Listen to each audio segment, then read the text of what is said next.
অবশ্যই আপনারা আমাদেরকে ইমেইল করে জানিয়ে দিন যে আপনারা আপনাদের ঘটনা পাঠিয়ে দিন এবং আপনারা জানান, অবশ্যই উল্লেখ করুন যে আমি 30 তারিখে আসতে চাই। আমরা আপনাকে দেখে নেব। আপাতত আমরা চলে যাব ঘটনায়। আমাদের সঙ্গে আছেন একজন লিসেনার, তাকে আমরা মোটামুটি ফোনে পেয়ে গেছি এবং আমরা তার সাথে কথা বলবো এখন। আমরা কি রেডি এখন? ওকে, আমরা যে ঘটনাটা শুনবো সেটা আজকে প্রথম শুরুটাই একটু অন্যরকম ভাবে হচ্ছে। আমরা একটা ফোন কল নিচ্ছি মানে একদম ফার্স্টেই, এবং সেই ফোন কল সাথেই মানে আমরা আজকে আমাদের এই আজকের এপিসোডটা শুরু করছি। যাই হোক, হ্যাঁ রেডি মনে হয় আমরা এখন। ওকে, আমরা যাই। হ্যালো হ্যালো, আসসালামু আলাইকুম রাসেল ভাই। ওয়ালাইকুম সালাম। আচ্ছা ভাইয়া, আমি তো আপনার সাথে কথা বলেছি একটু আগেই। তো আমরা আজকে আপনার আসার কথা ছিল, আনফরচুনেটলি আপনি আসতে পারেননি। আমরা চাইলাম এই জন্য যে আপনার সাথে ফোনে ঘটনাটা শুনে ফেলে। তো ঘটনাটা কোথায় ঘটেছিল? আপনি কোনো কোম্পানির নাম বলবেন না আমি জানি, বাট কোথায় ঘটেছিল এটা কি বলা যাবে? হ্যাঁ, এটা হচ্ছে আপনার নামটা বলেন এবং আপনি কোথা থেকে বলছেন সেটা একটু বলে ফেলেন। আমি বলছি ঢাকা ক্যান্টনমেন্ট। আচ্ছা, নাম তো বলবেন না। জি, এটা খুব রেপুটেড একটা আউটসোর্সিং ফার্ম। তাই এটা নিয়ে বড় একটা ইস্যু হয়েছে। কোম্পানির সাথে আমি যখন চলে আসি, ওনারা রিকোয়েস্ট করছে যেন এটা নিয়ে কাউকে ডিসকাস না করুন। আচ্ছা আচ্ছা, হ্যাঁ, দেশের স্বার্থ জড়িত। খুব রেপুট যারা এখানে আউটসোর্সিং বা সফটওয়্যার। ঠিক আছে, আমরা আর ডিটেইলে না যাই। আমরা যে বুঝতে পেরেছি যে কোনো একটা খুবই রেপুটেড কোনো একটা কোম্পানি, এবং সেখানে আপনার মানে সেইখানকার ঘটনা আপনি বলবেন। জি, আচ্ছা, আমি তাহলে ঘটনাটা চলে যাই। ঘটনাটা শুরু করে মার্চে। আমরা ট্রেনিং শেষ করার পর আমাদের ইউজুয়ালি নাইট শিফট করতে হয়, মানে লেট নাইট, 10টা থেকে ভোর 6টা। তো অনেক বিশাল অফিস ছিল আমাদের। আমরা নর্মালি 2 জন করে থাকি, আমরা যেহেতু আউটসোর্সিং এর কাজ। তো প্রথম যে কয়েকদিন ধরে লক্ষ্য করলাম যে হঠাৎ অনেক সাউন্ড পাই। হ্যাঁ, আচ্ছা, অনেক সাউন্ড, ফিস মাঝে মধ্যে হাসির শব্দ, কান্নার শব্দ, সবচেয়ে ভয় লাগতো কান্নার শব্দগুলো। হ্যাঁ, আমি একটু ওয়াশরুমে দেখলাম একটা বিশাল করিডোর। এখন ওই করিডোর আশেপাশে অনেকে বসা আছে ওয়াশপ্লেস, কিন্তু তাদের কোনো লাইট থাকে না। ইজিলি আমরা যদি রাতে একটা অন্ধকার, আপনি যদি দেখেন যে কান্নার শব্দ বা ফিস শব্দ, আপনি মানে একটা অদ্ভুত একটা ফিলিং হবে, আপনি ভয় পেয়ে যাবেন। এরকম তো আমি আমার কলিগদের বললাম যারা সিনিয়র আছে, দেখেন এগুলা বাদ দিন, আল্লাহ নাম নিয়ে দিন, এইগুলা করেন, এগুলো নিয়ে যত কনসেন্ট্রেশন করবেন তত সমস্যা হবে। তো গেল। তো সে ভয়ঙ্কর ঘটনা ঘটে আমার এপ্রিলের শেষে। হ্যাঁ, এপ্রিলের মিডল ওই দিন আমার খুব গরম ছিল। তো এর আগে বলে দিই যে আমাদের ক্যাটারিং সার্ভিস থেকে মিড নাইট বা 2টা-3টা থেকে আমাদের জন্য লাঞ্চ বা মানে লেট নাইট ডিনার আসতো। হ্যাঁ, ইউজুয়ালি কারণ ওই টাইমে রিসেপশনে কেউ থাকতো না। তো নর্মালি আমাদের কি বলে একটা ফোন দিত, বা মোবাইল ফোন অথবা একটা বেল বাজতো আমাদের স্টেশন অটো। তো ওইখানে আমরা যেতাম, যে দিনে খাওয়াটা রিসিভ করতাম। তো যেদিন ঘটে ওই দিন কিছুক্ষণ আগে কারেন্ট চলে গেছে, এবং 2:45 হবে এরকম। তো আমার সাথে যিনি নাইটে ছিলেন তিনি চলে গেছেন। মনে বলেন যে আমি যাচ্ছি, সিগারেট আর কি নিচে। হ্যাঁ, আপনি থাকেন এই। তো এখন কারেন্ট চলে গেল, জেনারেটর ওপেন হচ্ছে না। তো নর্মালি কারেন্ট চলে গেলে অটোমেটিক অটো জেনারেটর চালু হয়ে যায়। তো কিছু অফ হয়ে যায় অটোমেটিক। মোবাইল লাইট আর কিছু আমার 40-10 সফটওয়্যার লাইট, আর হচ্ছে রিসেপশনের ইমার্জেন্সি লাইট, আর হচ্ছে ক্যামেরার একটা লাইট জ্বলে, যেটা 24 ঘন্টা থাকে ওইটা। তো আচ্ছা, কেউ আসলো, তখন কেউ টোকা দিল। হ্যাঁ, আমি এত নর্মালি দিনের বেলায় কোনো সাউন্ডই শোনা যায় না, কিন্তু আমি যেহেতু একা অফিসে, তো একটা কাছে টোকা দিল, ইজিলি সাউন্ড ক্যাচ। তো আমি গেলাম, দেখলাম যে মোবাইলের লাইট জ্বালাবো, লাইটও কাজ করতেছে, মানে মোবাইলের যে লাইটও কাজ করতেছে না। আর তো আমি গেলাম, তো স্যার এলেন আপনাদের খাওয়া। তো কেমন একটা প্রথমে একটা কেমন একটা বাজে একটা গন্ধ আসছে। বললাম যে আজকে লাঞ্চ খেয়েছেন, এরকম বন্ধ করেন। অসুবিধা না, আপনি কেক করেন। তো লোকটার দিকে আমি চোখের মানে চোখটা আমি লাগছিলাম। তো চোখটা আমি যেটা খেয়াল করলাম, মানে তার চোখে একটা চোখ নাই, আরেকটা চোখ কেমন যেন ফ্যাকাশে। আমি একটু ভয়, কারণ তার হাতের আঙ্গুলের স্ট্যান্ড দিতে হবে। আমি এরকম কি ভাই কি হয়েছে আপনার? কিছু না স্যার, কিছুদিন আগে অ্যাক্সিডেন্ট হয়েছে। তো তো আমি কারণে গেলাম। তো স্যার খুলে আমাকে কেমন লাগলো, স্যার ভালো করে চেক করেন কিন্তু। আমি বলছি এখানে তো অন্ধকার, ঠিক আছে প্যান্ট হিসাবে চেক করি খাওয়া ঠিক আছে কিনা। তো আমি প্যান্টের দিকে চলে গেলাম, ওখানে শুধু ইমার্জেন্সি লাইট যেতে আছে। তো আমি খুললাম, খুলে দেখে আমি নিজেকে আর ধরে রাখতে পারি না, বিশ্বাস করা যায় না। দেখি তো 4টা কাটা আঙ্গুল আর একটা চোখ আর কাটা আঙ্গুল, একটা চোখ। হ্যাঁ, রক্ত আর কিছু পোকা আমার ঘিস করতেছে। আমি ওখান থেকে আমি মানে ছোট মতো খেয়ে গেলাম। আমি কি করবো, আমার মানে এত ভয় পাচ্ছিলাম, খুব অসহায় লাগতেছিল। আমি চিৎকার করবো, কেউ নাই। আমি যে একটা দৌড় দিব ওই লোকটার সামনে। তো আমি আবার মানে দৌড়ে আমি একটু নিচে যাওয়ার চেষ্টা করলাম, কিন্তু পারলাম না। আমি সেন্স হারাই ফেলি। আচ্ছা। তো কিছুক্ষণ পর আমার সেন্স আসে, দেখেছি আমার কলেজ আর নিচে সিকিউরিটি গার্ড। কি ব্যাপার স্যার, এসে ততক্ষণে কারেন্ট এনে দিয়েছে। তখন আমি তাদেরকে বলে বললাম যে এই ঘটনা ঘটছে। এখন সিকিউরিটি গার্ড খুবই অবাক। তো আমাদের এখানে তো কারেন্টই যায় না, কি বলেন আপনি এসব? আচ্ছা। হ্যাঁ, এইসব কারণে বললাম যে আপনি দেখেন রিসেপশনে, আপনি তাহলে ক্যান্টিনে দেখেন ও এই একটা কি বলে খাওয়ার বক্স আছে। তো ওইখানে ওনারা গেলেন, ওখানে যে ওনারাও হতবাক। ওখানে কিন্তু ওনারা আঙ্গুলের চোখ পেলেন না, কিন্তু রক্ত, পচা রক্ত পড়েছিল, গন্ধ আসতে পোকা গিয়েছে। এটা দেখে তো পরে সিকিউরিটি ছবি তুললো।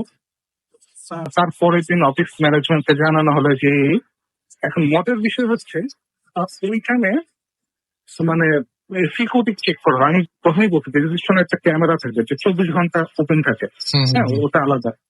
তো ওই যে 17 মিনিট ওই ঘটনাটা ঘটে, ওই 17 মিনিটে দেখানো হয় কিছুই ঘটে নাই, কিছুই ঘটে। তবে ওইখানে একটা কি অদ্ভুত একটা সাউন্ড আসতেছিল, করে সাউন্ড আসতো, মানে ক্যামেরা একদম ফিস হয়ে যাচ্ছিল এরকম। তো এটা পরে পুলিশ কেস হয়। তো পুলিশও যেটা বলে এখন বনানী থানা থেকে বলো এটা একটু মিলাক্সিলেট করাই ফেলেন, হ্যাঁ সেটাই যেটা হয়। কিন্তু তারপরে আমার যে এত ভয় লাগে, আমি আর সঙ্গে সঙ্গে যত ছেড়ে দিই। তো অনেকেই বলছে যে এরকম একটা সমস্যা হয়। তো সিকিউরিটি গার্ড একটা কথা বললো, মানে যখন তার চেহারার বিবরণ বললাম, স্যার সে তো স্যার আব্দুল মালিক, সে 2 বছর আগে মারা গেছে। এরকমই বনানীতে একটা মানে পায়খানার সময় অ্যাক্সিডেন্ট করছিল। 2 বছর আগে মানে মারা গেছিল। তো অনেকেই তাকে দেখে। আচ্ছা, এইটাই আপনার ঘটনা ছিল। থ্যাংক ইউ ভেরি মাচ আপনার ঘটনার জন্য। আপনাকে অনেক অনেক অনেক অনেক ধন্যবাদ। আশা করছি যে আপনাদের এই ঘটনাটি অনেক ভালো লেগেছে। অ্যান্ড অলরেডি আমরা দেখতে পাচ্ছি যে ফেসবুকে আমাদের ইনবক্স করছেন অনেকেই অনেক কিছু। সৌরভ আমাদের সাথে আছেন, আমাদের সাথে রয়েছেন দেখতে পাচ্ছি আবু হেনা আমাদের সঙ্গে আছেন, আতিক, সবাই লিখছেন ফেসবুকে, ইনবক্স করছেন আমাদেরকে। আমাদের সাথে আছেন সাকিব চট্টগ্রাম থেকে, প্রিন্স আছেন আমাদের সঙ্গে, রুহান আছেন আমাদের সঙ্গে আছেন সুজন, এছাড়া মোহাম্মদ রফি শিফাত আহমেদ আছেন আমাদের সঙ্গে, এছাড়া আব্দুল্লাহ খান ইমন আমাদের সঙ্গে আছেন এসকে তাওসিফ আহমেদ আছেন, এবং আসসালামু আলাইকুম জানিয়েছেন সাকিব। আমাদের সাথে আছেন হার্ট কিং, আমাদের সঙ্গে আছেন কিশোর, আমাদের সঙ্গে আছেন পলাশ আহমেদ আছেন, ভালো লাগছে লিখেছেন। জোস লিখেছেন ফার্স্ট স্টোরিটা ভালো। মোহাম্মদ সাফিউল আমাদের সাথে লিখেছেন, রাকিব আমাদের সাথে আছেন, খুব ফার্স্ট যাচ্ছে আমাদের সাথে আছেন দেখতে পাচ্ছি। এছাড়াও ফাহাদ, এছাড়াও আমাদের সাথে হাই জানিয়েছেন আছে, আমাদের সাথে আছেন দেখতে পাচ্ছি হেভেন জিফাত, এছাড়া আমাদের সঙ্গে আছেন সোহান সহ আরো অনেকে। থ্যাংক ইউ ভেরি মাচ আমাদের সঙ্গে থাকার জন্য। আমরা আমাদের পরবর্তী ঘটনায় এখন যাব এবং আপনারা আশা করছি যে পরবর্তী ঘটনাটা অনেক এনজয় করবেন আমাদের সাথে। আমাদের সঙ্গে একজন নতুন অতিথি আছেন যিনি এখানে জয়েন করেছেন। আপনার নামটা প্লিজ একটু বলবেন, তারপরে আপনার ঘটনায় আমরা যাব। জি, আমার নাম আদিব সাদমান আল হক শুদ্ধ, আমি মতিঝিল থেকে এসেছি। ওকে, আপনার ঘটনা শুনি। তো আমার ঘটনা 2013-এর। তখন আমরা শাহজাহানপুরে একটা রেলওয়ে অফিসার্স কোয়ার্টারে থাকতাম। তো ঘটনা ঘটে অক্টোবরের দিকে। তো সামনে মাসে আমার পরীক্ষা, তো সেই জন্য আমার রাত জেগে পড়তে হতো। তো একদিন প্রায় রাত 2টা-2:30টার সময় আমি পড়ছিলাম। তো সেই রাতে বেশ গরম ছিল। তো গরমের জন্য আমার রুমের সাথে একটা বারান্দা ছিল। তো সেই বারান্দাটার দরজাটা খুলে আমি বিছানায় বই খাতা নিয়ে পড়ছিলাম। তো প্রথম 10-15 মিনিট নর্মালি কেটেছে। তো এরপর নোটিস করলাম যে বাতাস আসছে না, মানে আমার একটু গরম ঘামছি আমি। তো কিন্তু বাইরে তাকিয়ে দেখলাম যে বেশ বাতাস, গাছপালা নড়ছে। তো একটু অদ্ভুত লাগলো। তাই আমি একটু বাইরে যেয়ে চেক করার জন্য গেলাম। ঠিক দরজাটা পার করে বারান্দায় যেতেই দেখি অনেক বাতাস, কিন্তু ভিতরে ঢুকতেই নাই কিছু। মনে হচ্ছে কিছু একটা ব্লক করছে বাতাসটা। তো একটু আশ্চর্য হয়েছিলাম, বাট কিছু মনে করিনি। তাই আমি একটু বারান্দাতে কিছুক্ষণ হাঁটাহাঁটি করলাম। তো তখন নোটিস করলাম যে আমাদের বাসাটা ছিল নিচ তলায়, আর বাসাটার পিছনে একটা ছোট একটা ইয়ার্ড টাইপের ছিল, যেখানে যাওয়া যেত নিচতলার একটা গেট দিয়ে। সেই গেটটার তালা খোলা, সেটা সাধারণত লাগানো থাকে। তো দেখে ভাবলাম কাজের মেয়েটা মনে হয় ভুলে খুলে রেখেছে। তো তখন আমি ছোট ছিলাম, অ্যান্ড রাতটাও পূর্ণিমার রাতে টাইপ, অনেক আলো ছিল বাইরে। তো আমি কিউরিয়াসিটি নিয়ে ভাবলাম একটু বাইরে যাই, বাইরে ঝড় টাইপের বাতাস অনেক, একটু হাঁটি। তো খুলে আমি গেলাম। তখন আমার প্যারানর্মাল কিছুর কথা আমার চিন্তা ছিল না, তাই আমি নির্ভয়ে গেলাম। তো দাঁড়িয়ে আছি, তখন একটু নোটিস করলাম যে আমার যে রুমের দরজাটা, সেখান থেকে ট্রান্সপারেন্ট কালো আচ্ছা একটা জিনিস আমার মানে বাইরের দরজাটার দিকে আসছে। এটা আসতে আমার চোখ ওদিকেই ছিল। আস্তে আস্তে একসময় এটা একদম ওই ওই গেটের সাথে একদম মিশে গেল। আচ্ছা, তো তখন আমার একটু হালকা ভয় লাগা শুরু করলো। তো একটু কাছে গিয়ে যখন চেক করলাম, দেখলাম একটু আগে যে আমার রুমের দরজার সাথে যেটা করছিল সেটা এখানে করছে। মানে বাতাসটা ভিতরে ঢুকেছে না, বাতাসটা ওইখান দিয়েই ব্লক হয়ে যাচ্ছে। তো তখন এবার আমি পুরোপুরি অনেকখানি ভয় পেয়ে যাই, যে ভাবি আজকে তার পড়াশোনা দরকার নিয়ে আমি ঘুমিয়েছি। তো ওই দরজাটা তালা দিয়ে আমি ভিতরে যাচ্ছিলাম। তো তখন আমার যে বারান্দাটা, যেখানে গ্রিল ছিল, তো গ্রিলের উপর একটু নেট টাইপের ছিল যাতে মশা না ঢুকে। তো ওইখান দিয়ে আমি দেখতে পাই যে বাইরে গাছপালার মাঝে একটা লম্বা কালো কিছু একটা দাঁড়িয়ে আছে। তো তো আমার যেটা সবচেয়ে অদ্ভুত আর ভয় লাগে সেটা হচ্ছে জিনিসটার একটা মাত্র চোখ, আর জিনিসটা অনেক লম্বা, নর্মাল মানুষের থেকে অনেক অনেক লম্বা, আর আমার দিকে একদম ডাইরেক্ট তাকিয়ে আছে। তো ভয়ে আমার পুরো গা ঠান্ডা হয়ে যায়, অ্যান্ড আমার এতটুকু এনার্জি ছিল না যে আমি চিৎকার দিব অথবা দৌড় দিব, এরকম কিছু চিন্তায় ছিল না। তো আমার বারান্দাতে আমার সাইকেল রাখা ছিল। তো আমি ভয়ে ওটার দিকে চোখ রেখেই এক পা করে পিছে হাঁটছিলাম। তখন হঠাৎ করে অজান্তে ওই সাইকেলের সাথে পা লেগে আমি পড়ে যাই। পড়ে ঠিক সাইকেলটার উপরেই পড়ি, এর জন্য একটু পিঠে ব্যথা পাই। তখন আমার চোখটা সরে গিয়েছিল ওখান থেকে। যখন ফেরত ওটার দিকে তাকাই, দেখি ওটা আমার গ্রিলটা ধরে ঝুলে আছে, একদম ঠিক আমার দিকে তাকিয়ে ঝুলে আছে, এবং এমন দৃষ্টিতে তাকিয়ে আছে যে মনে হচ্ছে আমি ওর খাবার আর আমাকে খাবে, একদম এরকম দিকে তাকিয়ে আছে। আর তখন একটা খুব জোরে একটা বাতাস এসে সেই নেট দিয়ে লাগানো ছিল, পাতলা ছিল, সেটা একদম খুলে নিচে পড়ে যায়। তো সে আওয়াজটা হয়, সে আওয়াজে আর কন্ট্রোল রাখতে পারি না, আমি সেন্সলেস হয়ে যাই। পরদিন সকালে ভোরের দিকে যখন আমার জ্ঞান ফিরে, আমি ওই জায়গাতেই ছিলাম, ওই সাইকেলের উপরেই ছিলাম, আর ওই জিনিসপত্র আশেপাশে পড়ে আছে। তখন হঠাৎ আমার ওই রাতের কথা মনে পড়ে, আর বুকটা আবার কেঁপে ওঠে। তখন একটা জোরে চিল্লান দিই, আর তখন বাড়ির সবাই ছুটে আসে আর আমাকে দেখে আমি ওখানে পড়ে আছি।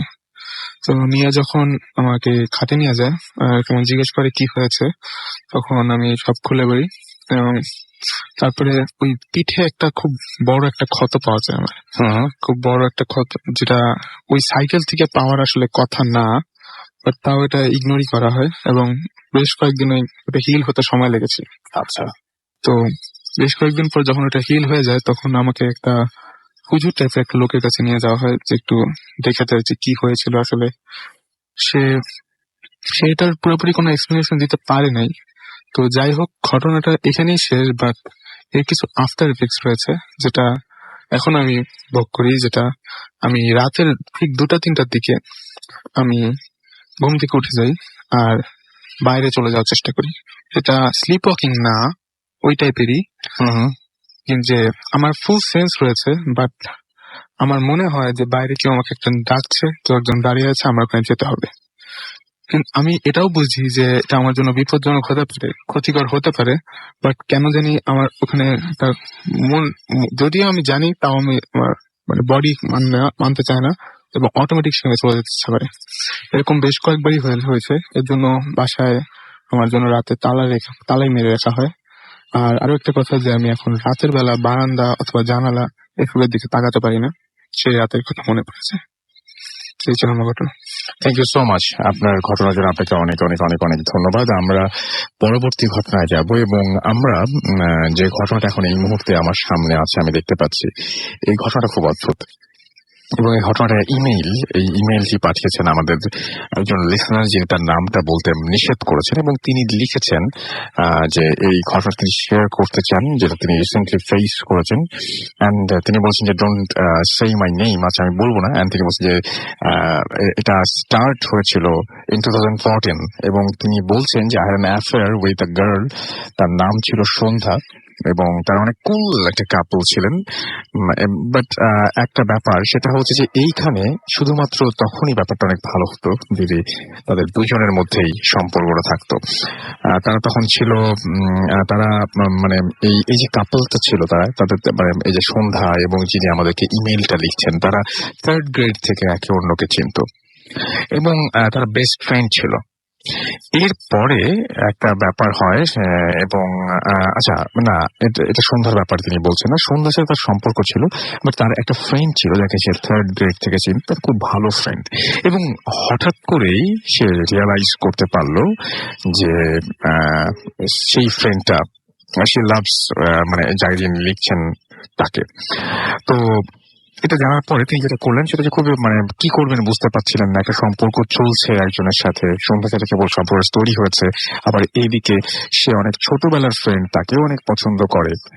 সো তিনি যেটা করলেন, তিনি দুজনের সাথেই কথা বলা শুরু করলেন। তিনি লিখছেন যে I started talking to both of them, but একটা পয়েন্ট এসে যেটা হলো, সে রিয়ালাইজ করলো যে তিনি আসলে তার বেস্ট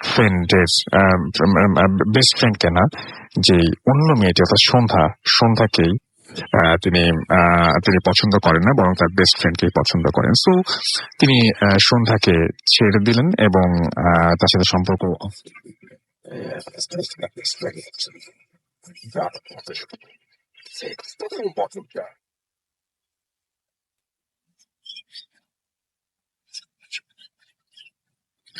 ধীরে ধীরে ধীরে ধীরে সে খেয়াল করলো যে তার গার্লফ্রেন্ড, তার বিহেভিয়ার চেঞ্জ হয়ে গেছে এবং সবার সাথে ভাবে কথা বলে। এবং যখন রাতের বেলায় তাদের দুজনের কথা হতো, ম্যাক্সিমাম রাতেতে সে শুনতে পেত যে আরো একটা ভয়েস, মানে তার গার্লফ্রেন্ড তার সাথে কথা বলছে, কিন্তু পাশাপাশি অন্য একটা ভয়েস সে শুনতে পাচ্ছে এবং সে প্রথমে সেটাকে ইগনোর করে। এবং হঠাৎ করে একটা রাতে তার গার্লফ্রেন্ড সে স্টার্টেড ভমিটিং এবং সেটা হচ্ছে বমির সাথে তার রক্ত চলে আসে। এবং এইটা আসলেও খুব বেশি একটা অবাক আমি হতাম না। এই মেইলটা আমি যে কারণে সিলেক্ট করেছি, তিনি বলেন এই বমি করতে করতে হঠাৎ করে সেই বমির মধ্যে এক ধরনের পোকা বা ইনসেক্ট দেখতে পায়। এটা কিন্তু খুব অ্যালার্মিং এবং এটা দেখতে পায় এবং সে প্রথমে ভাবে যে এটা মনে হয় তার ইমাজিনেশন, এটা সত্যি হতেই পারে না, বমির মধ্যে এরকম পোকা আসবে কিভাবে।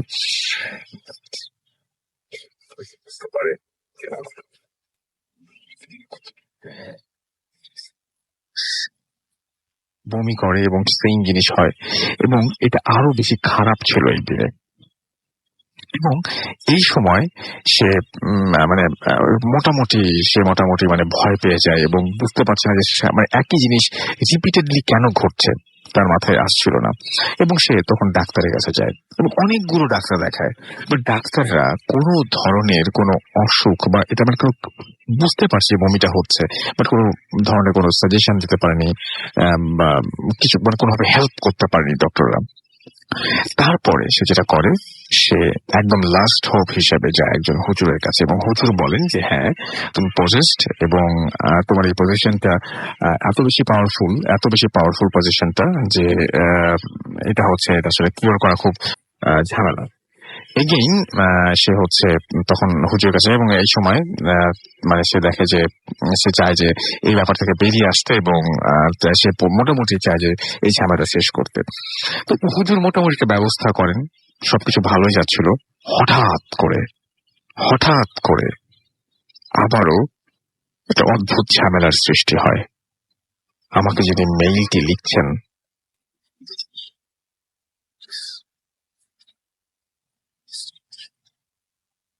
এবং তিনি যার সাথে তার সম্পর্ক, তার প্রতি ইন্টারেস্ট হারিয়ে ফেলেন এবং তিনি চান তার এক্স গার্লফ্রেন্ডের কাছে আবারও ফিরে যেতে, এবং তিনি জানতেন না যে কেন এরকম হচ্ছে, এবং তিনি মন্ত্রমুগ্ধের মতন যা করছিলেন তা করতে থাকেন।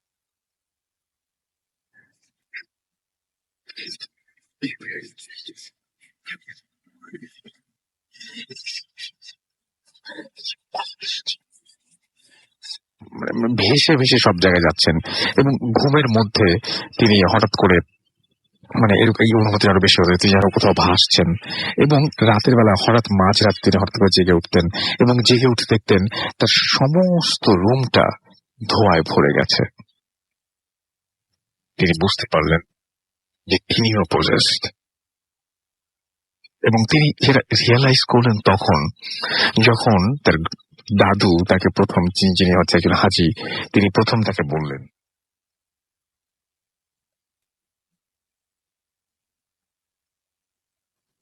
ভাবে বিভিন্ন ভাবে তিনি জানতে পারলেন যে এই কাজটা কে করেছে, এই কাজটা সন্ধ্যায় করেছে এবং সেই আমরা সবকিছু করেছে। এবং তিনি যেটা করলেন সেটা হচ্ছে যে তিনি এটা করেছে এই কারণে যে যাতে তার কাছে ব্যাক করে এবং তার ফ্রেন্ডকে তিনি মেরে ফেলতে চেয়েছিল, এরকম একটা ব্যাপার। তো এটার পরে তারপরে সেই সন্ধ্যার পুরো ফ্যামিলি, যারা কি বলবো, যে সন্ধ্যার হোল ফ্যামিলিজ আছে, তারা সবাই মিলে এই ব্ল্যাক ম্যাজিকের আশ্রয় নেয়। এবং এটাই হচ্ছে আসলে ঘটনা, এবং আশা করছি যে আপনাদের সবার এই ঘটনাটা অনেক বেশি ভালো লেগেছে, এবং আমরা যদি পারি তাহলে তাকে ডেকে নিয়ে আমরা এই ব্যাপারটা আরো ডিটেইলে শুনবো, এবং আশা করছি আপনারা অনেক অনেক অনেক বেশি মজা পাবেন। এবং এই ব্যাপারটা আমরা ইমিডিয়েটলি তাকে কল করব, এবং আমরা জানি আমরা যখন কল করব তখন তিনি এই ঘটনাটা আরো বিস্তারিতভাবে বলতে পারবে। আমি জাস্ট ছোট্ট একটা হিন্ট দিলাম। অন দ্যাট নোট আমরা একটা ব্রেক নিব, এবং ব্রেকের পরে আবারও ফিরে আসবো, এবং তারপর আমরা রিভিল করবো যে কে এসছেন আমাদের এইখানে এবং তার সাথে আমরা কথা বলবো। Till then stay in radio Foorti and don't stop. Bhoot FM night.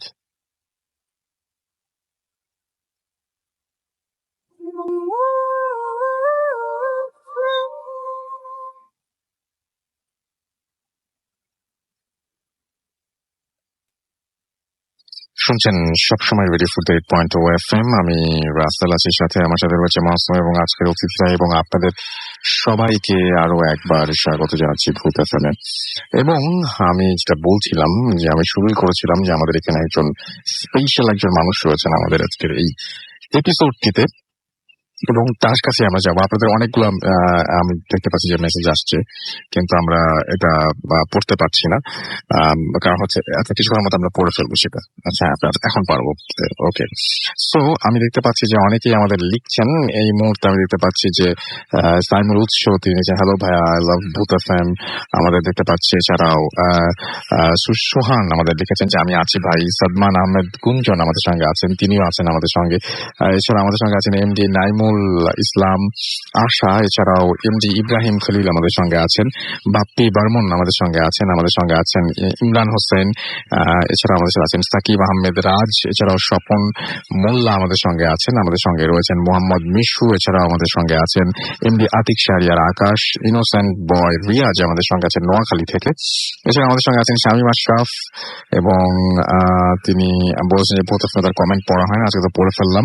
Imtiaz Ahmed বলছেন যে আজকে ভূত এফএম খুব জমজমাট হবে, অফকোর্স আজকে হবে আশা করছি। অ্যান্ড আমাদের সাথে দেখতে পাচ্ছি শাহাদাত খান আছেন, আমাদের সাথে আছেন দেখতে পাচ্ছি।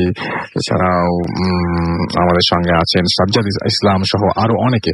তো আমরা আর আপনাদেরকে ধোঁয়াশায় রাখতে চাই না, আমরা সরাসরি চলে যাবো আমাদের অতিথির কাছে। আমরা চলে যাচ্ছি আমাদের অতিথির কাছে, এবং তার সাথে আপনাদের পরিচয় করে দিচ্ছি। সবাই পরিচিত, তারপরেও আরো একবার যাচ্ছেন। Well, very, very good evening, listeners. আমি কৌশিক, আর আজকে একটা ঘটনা শোনাতে আসছি। এই ঘটনাটা কোনো অতীতে ঘটে যাওয়া ঘটনা না, এই ঘটনাটা কোনো ভিন দেশে ঘটে যাওয়া ঘটনা না, এই ঘটনাটা এখনো চলছে। ইটস লাইক রেকারিং যাকে বলে। হয়তো আমি এখন এখানে আছি, হয়তো কিছু একটা হচ্ছে, আমি নিজেও জানি না। এই ঘটনাটা হচ্ছে গিয়ে ওই বাসার যেখান থেকে আমি এই মুহূর্তে এই শোতে এসেছি, এবং এই শো শেষ করে ওখানেই যাব আর কি। এটা সেই বাসার ঘটনা। এবং আরেকটা কথা বলে দিই যে এটা কোনো স্পেসিফিক যাকে বলে, আমরা যাকে বলতে পারি আর কি, কোনো ওরকম ইয়েলো এরিয়ার ঘটনা না যেখানে প্রচুর হন্টিং এর গল্প এসেছে। এটা কোনো গ্রামের কোনো রিমোট এরিয়ারও কোনো গল্প না। এটা ঢাকা শহরের উত্তর বনানীর ঘটনা, এবং খুবই ব্যস্ত একটা জায়গা। প্রচন্ড এটা ব্যস্ত। কি বলা যায় যে একটা লুপ তৈরি হয়েছে, মানে এখানে আপনি বেরোতেই পারছেন না? এটা ওইটা আমি গল্পের মধ্যে পড়বো আর আমরা আসি। যে এক্স্যাক্টলি জিনিসটা কি হচ্ছে। তো শুরু করি প্রথমে এইটা বলে যে এক্স্যাক্টলি কোথায় লোকেশন আমার বাসার আমি সেটা বলছি না, কেন তারপরে এটা একটা স্পেসিফিক্যাল হয়ে দাঁড়াবে। সবাই দেখবেন যে আপনি সকালে ঘুম হতেই পারে, you just don't know, this might happen. But বলি এটা আর কি উত্তর বনানী এক জায়গায়। এবং আমাদের বাসাটা তৈরি হয়েছিল একজন ইন্ডিপেন্ডেন্ট প্রমোটার, এটা তৈরি করেছিলেন। লেআউটটা বলে রাখা দরকার, তার কারণ হচ্ছে গিয়ে এটা পরে মানে ঘটনার মধ্যে জিনিসটা একটুখানি ম্যাচ হয়ে যাবে আর কি। আমার অ্যাপার্টমেন্টের লেআউটটা ভেরি ওপেন, অর্থাৎ বিভিন্ন বিভিন্ন পয়েন্টে যদি কেউ বসে থাকে বা থাকে, সে কিন্তু চাইলে পুরো অ্যাপার্টমেন্টটা দেখতে পারে। আচ্ছা, বেশ ওপেন একখানা লেআউট, মানে পিলার টিলার কম। হ্যাঁ, লিভিং রুম, ডাইনিং স্পেস সবকিছু লাইক ভেরি মাচ ওপেন। 5 তলা বাড়ি আমাদের, এবং 18টা অ্যাপার্টমেন্ট আছে। ওপরে 2টা হচ্ছে গিয়ে জয়েন্ট ইউনিট। আচ্ছা আচ্ছা আচ্ছা আচ্ছা আচ্ছা। এবং অ্যাট দিস মোমেন্ট আমরা আছি হচ্ছে গিয়ে 4+3+2=9, আমরা 13 জন ফ্যামিলি আছি ওখানে। আর আনলাইক অন্য অ্যাপার্টমেন্টস যেখানে মানুষজনকে বেসিক্যালি চেনে না, জানে না, হাই আর হ্যালো পর্যন্ত লিফটে দেখা, আমরা কিন্তু ওরকম না। আমরা কিন্তু একে অপরকে খোঁজ খবর নেন, যথেষ্ট খোঁজ খবর নিই, এবং সময়ে অসময়ে সুখে দুঃখে আমরা কিন্তু আসি আর কি। আচ্ছা, হ্যাঁ, মানে আমরা একে অপরকে চিনি।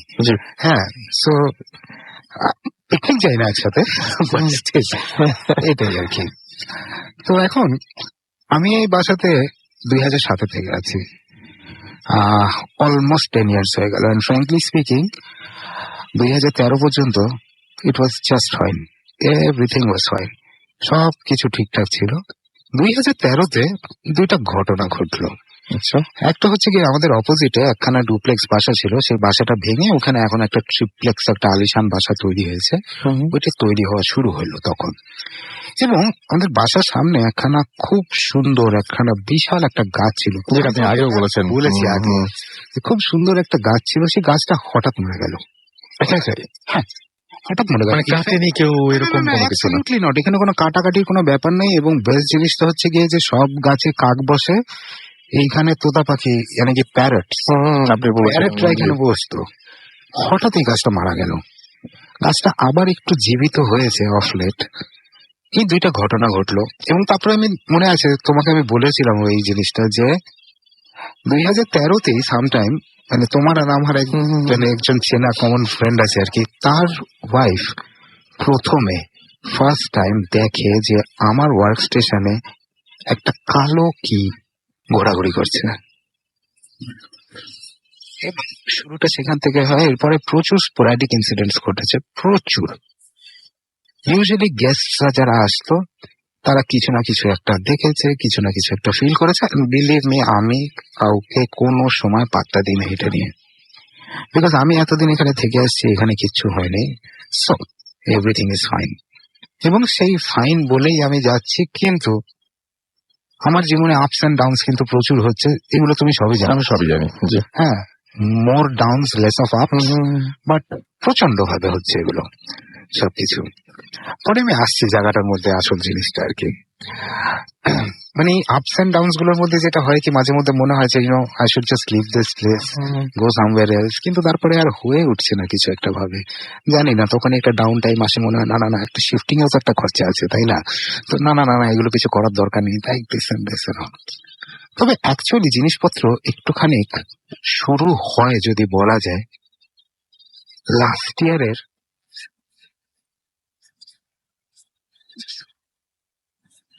জিনিসগুলো সব শুরু হয়।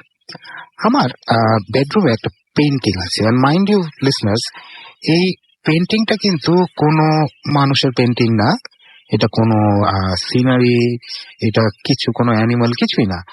এটা আমি একদম মানে বলি, আমার এক আর্ট ডিরেক্টর ছিলেন, ও বেসিক্যালি একটা অ্যালগোরিদম তৈরি করেছিল, একটা অঙ্ক। সেই অঙ্কর থেকে বিভিন্ন অ্যাবস্ট্রাক্ট শেপ, জিওমেট্রিক শেপ, অনেক কিছু হয়ে মানে প্রত্যেকবার he use to put in some numbers, আর এখানে কিছু একটা পেন্টিং একটা বেরোয় আসতো।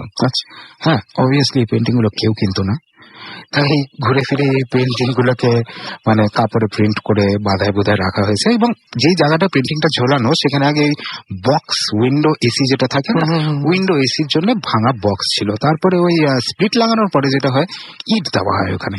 বাট অবভিয়াসলি আমি প্লাস্টার পেন্টিং কিছু করাই নাই, তো এই জন্য পেন্টিংটা ওইখানে ঝোলানো থাকে।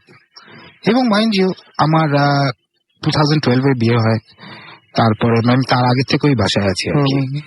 তারপরে তোমার ভাবি আসে, হ্যাঁ, এন্ড তারপরে কিন্তু থিংস আর অল ফাইন, সবকিছু ঠিকঠাক আছে। কিন্তু এই ডিসেম্বর মাসে হঠাৎ আমার ওয়াইফ আমাকে বলা শুরু করলো যে আমার এই পেন্টিংটা ভালো লাগছে না, এটাকে এখান থেকে সরাও প্লিজ। আমি ভালো ভালো না লাগার কি আছে, এটা হচ্ছে সবচেয়ে বড় painting, it hides that thing. হ্যাঁ, না এটাকে সরাও, না আই ডোন্ট লাইক ইট, এটাকে সরাও। আমি বেসিক্যালি জিনিসটাকে একদম কোনো পাত্তা দিই না, না অবভিয়াসলি মানে এই আমার এত বড় কিছু নাই ওখানে ঢাকার জন্য, সিম্পল অ্যাজ দ্যাট। তো পেন্টিংও ঝুলে আছে ওখানে, ফাইন, এভরিথিং ইজ গুড, সবকিছু ওকে। বারবার মাঝে মধ্যেই বলছে পেন্টিং সরাও, পেন্টিং সরাও। তারপরে হঠাৎ একদিন রাত্রেবেলায় চিৎকার করে ওঠে, ঘুম আমার তক্ষুনি ভেঙে যায়, এবং ও চিৎকার করে আমাকে বলে লাইট জ্বালাও, লাইট জ্বালাও, লাইট জ্বালাও। আমি লাইট জ্বালাই, তখনও ঘুমের ঘোরের মধ্যে জিজ্ঞেস করি কি হয়েছে, বলে তোমার উপরে একটা কালো ছায়ার মতন কি বেন্ড ওভার করেছে। আমি জাস্ট চোখটা খুলেছি, and I saw it and I screamed. কেমন ছিল আমি তো জানি না।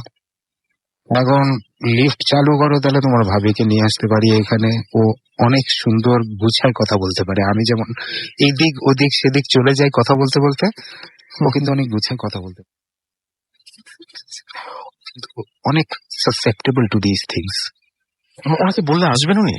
অবশ্যই আসবে, কেন আসবে না? তাহলে আমরা সেটা আমাকে আনার ব্যবস্থা করছি, অবভিয়াসলি আমরা করছি, এবং আমি আপনাকে ডেট জানাই দেবো। এরকম ইনসিডেন্স আছে। আমি তো মানে ঘুম থেকে তখন মানে মাঝরাতে চোখ কচলে কচলে, কি ব্যাপারে ভাই, মানে ভাই কি হয়েছে? কারণ দেখো তুমি দুঃস্বপ্ন দেখছিলে, কিচ্ছু হয়নি। ও আমাকে বলে যে পেন্টিংটা এখান থেকে সরাও, ইট লুকস অ্যাট মি। আমি লুকস অ্যাট মি মানে কি? হ্যাঁ, এখানে কোনো কিছু নাই, হোয়াট ইজ দিস? তখন ও আমাকে না ওই রাতে ওটা সামনে দাঁড় করিয়ে আঙুল দিয়ে দিয়ে দেখায় যে তুমি কি দেখতে পাচ্ছ যে এইটা হচ্ছে গিয়ে একটা মানুষের শেপ, এবং সামবডি যে দৌড়ে পালিয়ে যাচ্ছে এবং পেছনের দিকে ঘুরে তাকাচ্ছে। বিলিভ মি রাসেল, এই ছবিটা মানে কে রিয়ালাইজ করে ফার্স্টে, কে এটা রিভিল, মানে কার কাছে রিভিল করে হয় এটা? মানে বেসিক্যালি আমার ওয়াইফ এই জিনিসটা দেখেছে একদিন, আর আমি এতদিন ধরে এই জিনিস আসলে কি তাই ব্যাপারটা? পরে যখন আমাকে আঙুল দিয়ে দেখালো, তখন মানে আমিও বিশ্বাস করতে বাধ্য। এবং আপনি আগে কোনোদিন খেয়ালও করেন না এই জিনিসটা? নেভার। এবং আমি তো বললাম যে পেন্টিং এর উৎসটা কিভাবে, এটা কেউ আঁকে নাই, এটা অঙ্কে দিয়ে তৈরি করা পেন্টিং একদম। তখন আমি না মানে কি বলবো, এনিওয়েজ আমি ওকে হিউমার করার জন্য, তারপরেও মানে অ্যাবস্ট্রাক্ট জিনিস বিভিন্ন মানুষের জন্য এটা বিভিন্ন জিনিস হতে পারে, আমি ওকে হিউমার করার জন্য যে কাজটা করলাম সেটা হচ্ছে গিয়ে যে পেন্টিংটা নিয়ে আমার একটা থার্ড রুম আছে, আমার মা আসতে ওখানে থাকে না, ওইখানে রেখে দিলাম। এবং আমি এমনি সোজা করে ওইটাকে রাখছিলাম, ও বললো না উল্টা করে রাখো, আমি উল্টা করে রাখলাম। কিছুদিন পরের ঘটনা, আসলে অনেক ছোট ছোট ইনসিডেন্ট, না একদম খুব মজার। দিন পরের ঘটনা, আমাকেও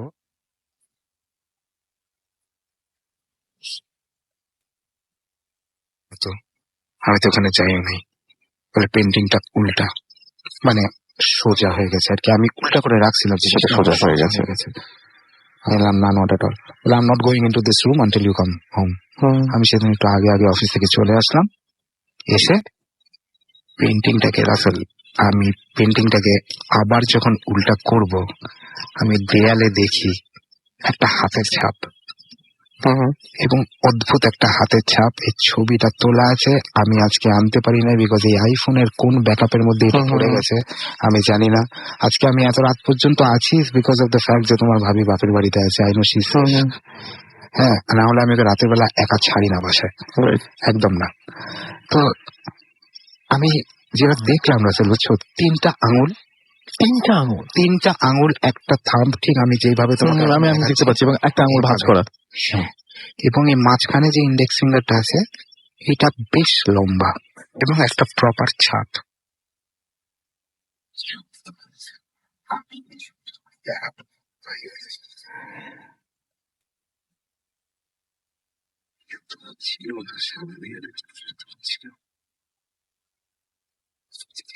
বউ ভয় পায়, আমি আবার ওকে বোঝানো শুরু করি যে মেড সার্ভেন্ট এটা করেছে, মেড সার্ভেন্ট এইটা করেছে। আমিও ফ্র্যাঙ্কলি স্পিকিং মনে করেছিলাম যে এটা মেড সার্ভেন্টই করেছে, হ্যাঁ, এর উপরে কিছু না।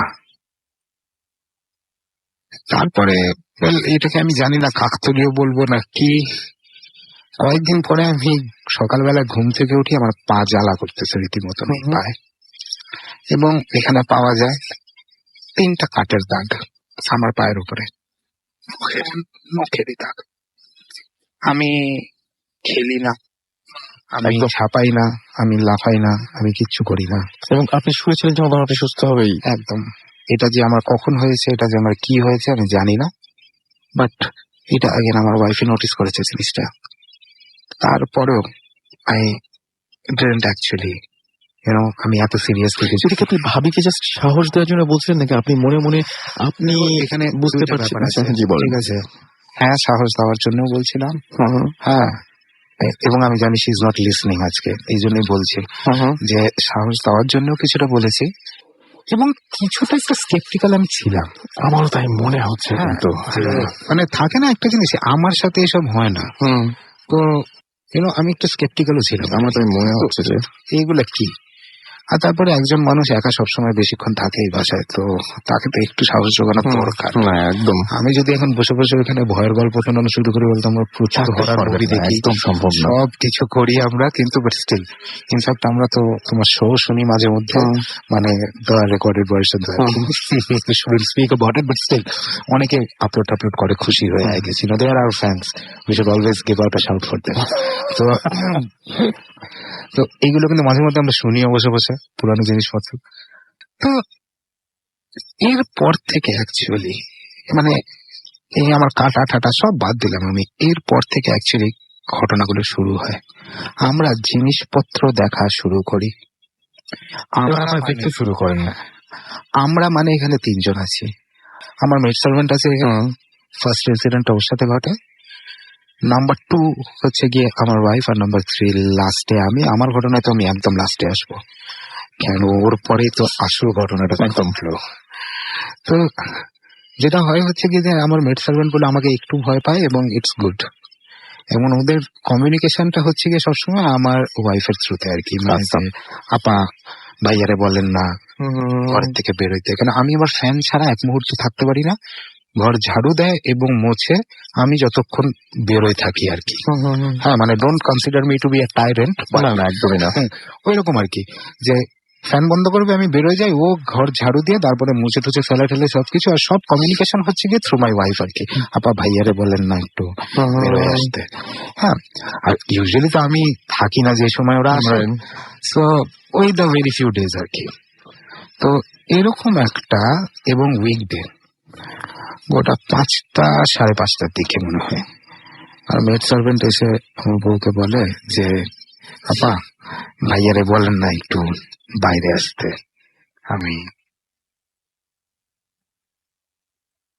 আমার বউ ফার্স্ট কথা বলে, এই তোমার ভাইয়া কি বাসা থেকে ফিরছে, মানে অফিস থেকে ফিরছে?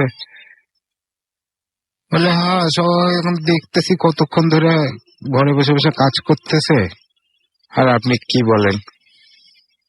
ইমিডিয়েটলি আমার ওয়াইফ লাফ দিয়ে উঠে বেরিয়েছে এখানে দেখার জন্য, আমার ওয়ার্ক স্টেশনটা খালি। আচ্ছা, ঘটনাটা হচ্ছে এরকম যে মেড সার্ভেন্ট যখন থেকে এসছে অ্যাপার্টমেন্টে কাজ করতে, তখন থেকে সে আমাকে দেখেছে যে আমি কাজ করতেছি আমার ওয়ার্ক স্টেশনে। আমি ওই যে বলেছি না যে বিভিন্ন পয়েন্টের থেকে কিন্তু পুরা বাসা দেখা যায়। তো সে কিন্তু দেখে যাচ্ছে যে আমি বসে কাজ করছি। আনাদার এক্সাম্পল, যে যেটা বললাম আর কি, যে আমরা জিনিস দেখছি, এই জিনিসগুলো কিন্তু কোনো সাদা জব্বা পরা মানুষ না, কোনো সাদা শাড়ি পরা কেউ না, জায়গা থেকে ভয় পাওয়া যেতে পারে ইমিডিয়েটলি, ভয় পাওয়া যেতে পারে সেরকম কেউ না। আমরা আমাদের পরিচিত মানুষজনদেরকে দেখছি এবং কনফিউজ করছে কিন্তু আপনাকে। ভীষণ ভাবে কনফিউজড হচ্ছি আমরা। কনফিউশন একখানা বিশাল বড় জিনিস regarding this whole thing. Next আরেকটা এক্সাম্পল, ফর এক্সাম্পল এই মাগরিবের আজান দেওয়ার একটু আগে, মানে লাইটের অবস্থাটা তো বুঝতেই পারছো যে ডার্ক শ্যাডোজ অলরেডি কাস্ট হচ্ছে, লাইট কিন্তু ল্যান্ডিং এর লাইট কিন্তু জ্বালানো হয়। আমার অপোজিটে যিনি নেবার যিনি থাকেন, উনি ওনার ঘরে স্মোক করেন না, উনি একটু বাইরে এসে ওই যে কমন এরিয়াটা আছে, ল্যান্ডিংটা যেখানে আছে, উনি ওখানে স্মোক করেন। হ্যাঁ, ইটস আ কমন সাইট, উনি মাঝে মধ্যে ওখানে স্মোক করছেন।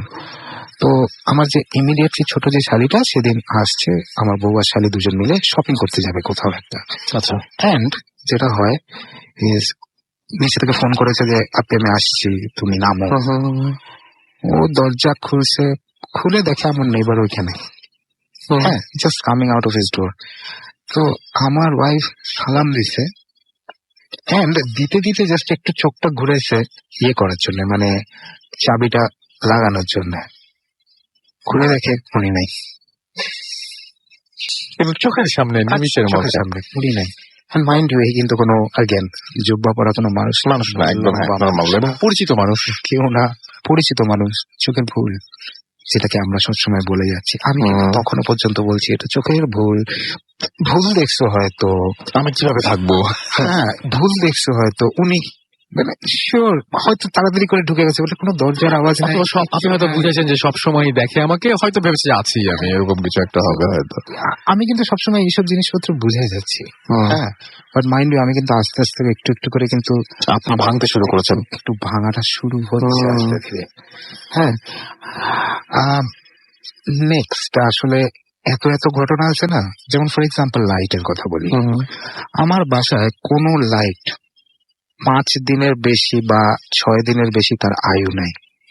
এই যে ওপরে এখানে you have an LED over here, কোনোদিন শুনেছো যে একটা এলইডি ফেটে গেল? না, আমি এখন পর্যন্ত শুনিনি। বাল্ব ফাটে, এলইডি পর্যন্ত আমার বাসায় ফেটে গেছে। ওই ইয়েগুলো যেগুলো থাকে, যেগুলোকে বলো এনার্জি সেভিং, ফেটে গেছে।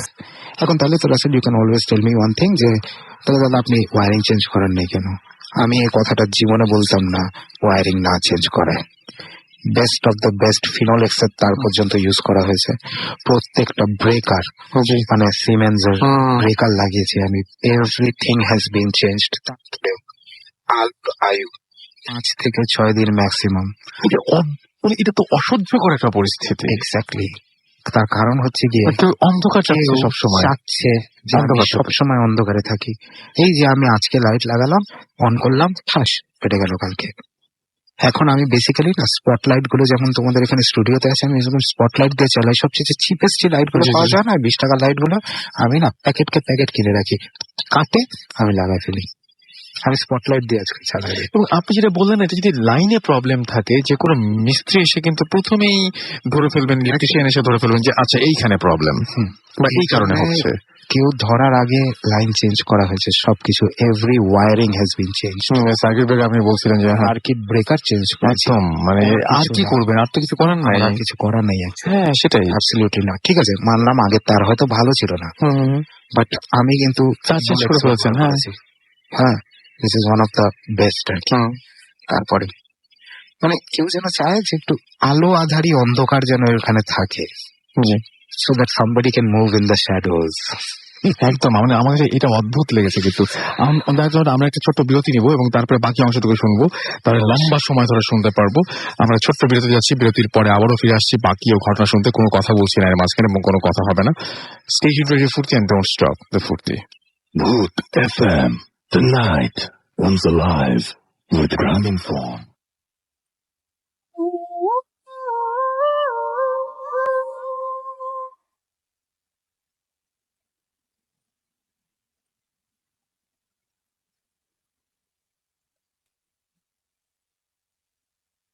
ঘড়িতে সময় রাত 12:53। আপনারা যে যেখানে আছেন আশা করছি অনেক এনজয় করছেন। কথা না বাড়িয়ে আমরা চলে যাবো।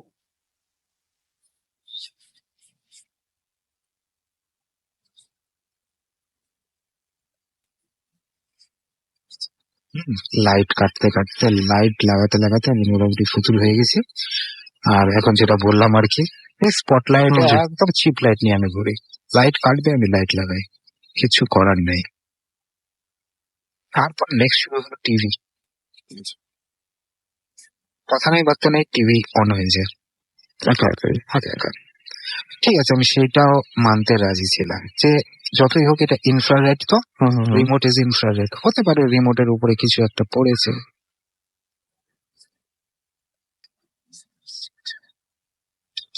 চ্যানেল অন হয়েছে, কালকে ওই চ্যানেলে। একদিন আবার এরকম হঠাৎ আমার ওয়াইফ বাসায় ফিরলো, ও 4টার সময় ওর অফিস শেষ হয়, ও বাসায় ফিরলো, লাউড টিভি চলতেছে বাসার মধ্যে। ও তো মনে করছে আমি বাসায় আছি, আমি টিভি দেখি না বললেই চলে, আমি টিভি দেখি না। তো ও যখন বাসায় ঢুকে মনে করে আমি আছি, বেল বাজায়, কেউ খুলে না। তারপরে চাবিটা যখন ঘোরায় দেখে চাবি তো এমনি ঘুরে গেছে, ঢুকে এসে দেখে টিভি চলছে।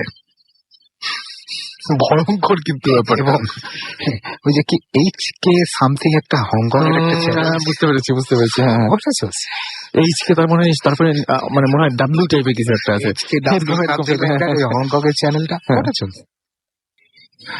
বিশ্বাস করবো না রাসেল, তারপরে আমি টিভি ডিসকানেক্ট করে রাখলাম। এই খেলা দেখবে বলে এইবার finally I can reconnected the TV. 4 months TV disconnected ছিল, no TV in the house. TV দরকার কি, মানে আরো কোনো একটা জিনিস ইনভাইট করে নিয়ে আসতো তো। হ্যাঁ, মানে এগুলো হয়েই যাচ্ছে। মানে যে ফার্স্ট মেড সার্ভেন্টটা যে মানে আমাকে দেখেছিল, সে ভয়ে তো চাকরি ছাড়লো। এখন যে সেকেন্ড যে মেড সার্ভেন্ট আছে, তার কমপ্লেন হচ্ছে যে যেই কিচেনের সাথে যে ওয়াশরুমটা আছে, যেটাতে বেসিক্যালি ও কাপড় কাচে, কে নাকি এসে ওটার লাইটটা বন্ধ করে আবার জ্বালায় দেয়, আবার বন্ধ করে আবার জ্বালায় দেয়। এবং ভালো করে সবাই জানে যে ওই মুহূর্তে এই বাসায় ও আর আমার ওয়াইফ ছাড়া কেউ নাই। রাইট। আপনি বলছিলেন যে আপনার মতনই, আপনি কি বলবেন যে আপনার বাসায় আমি আসছি।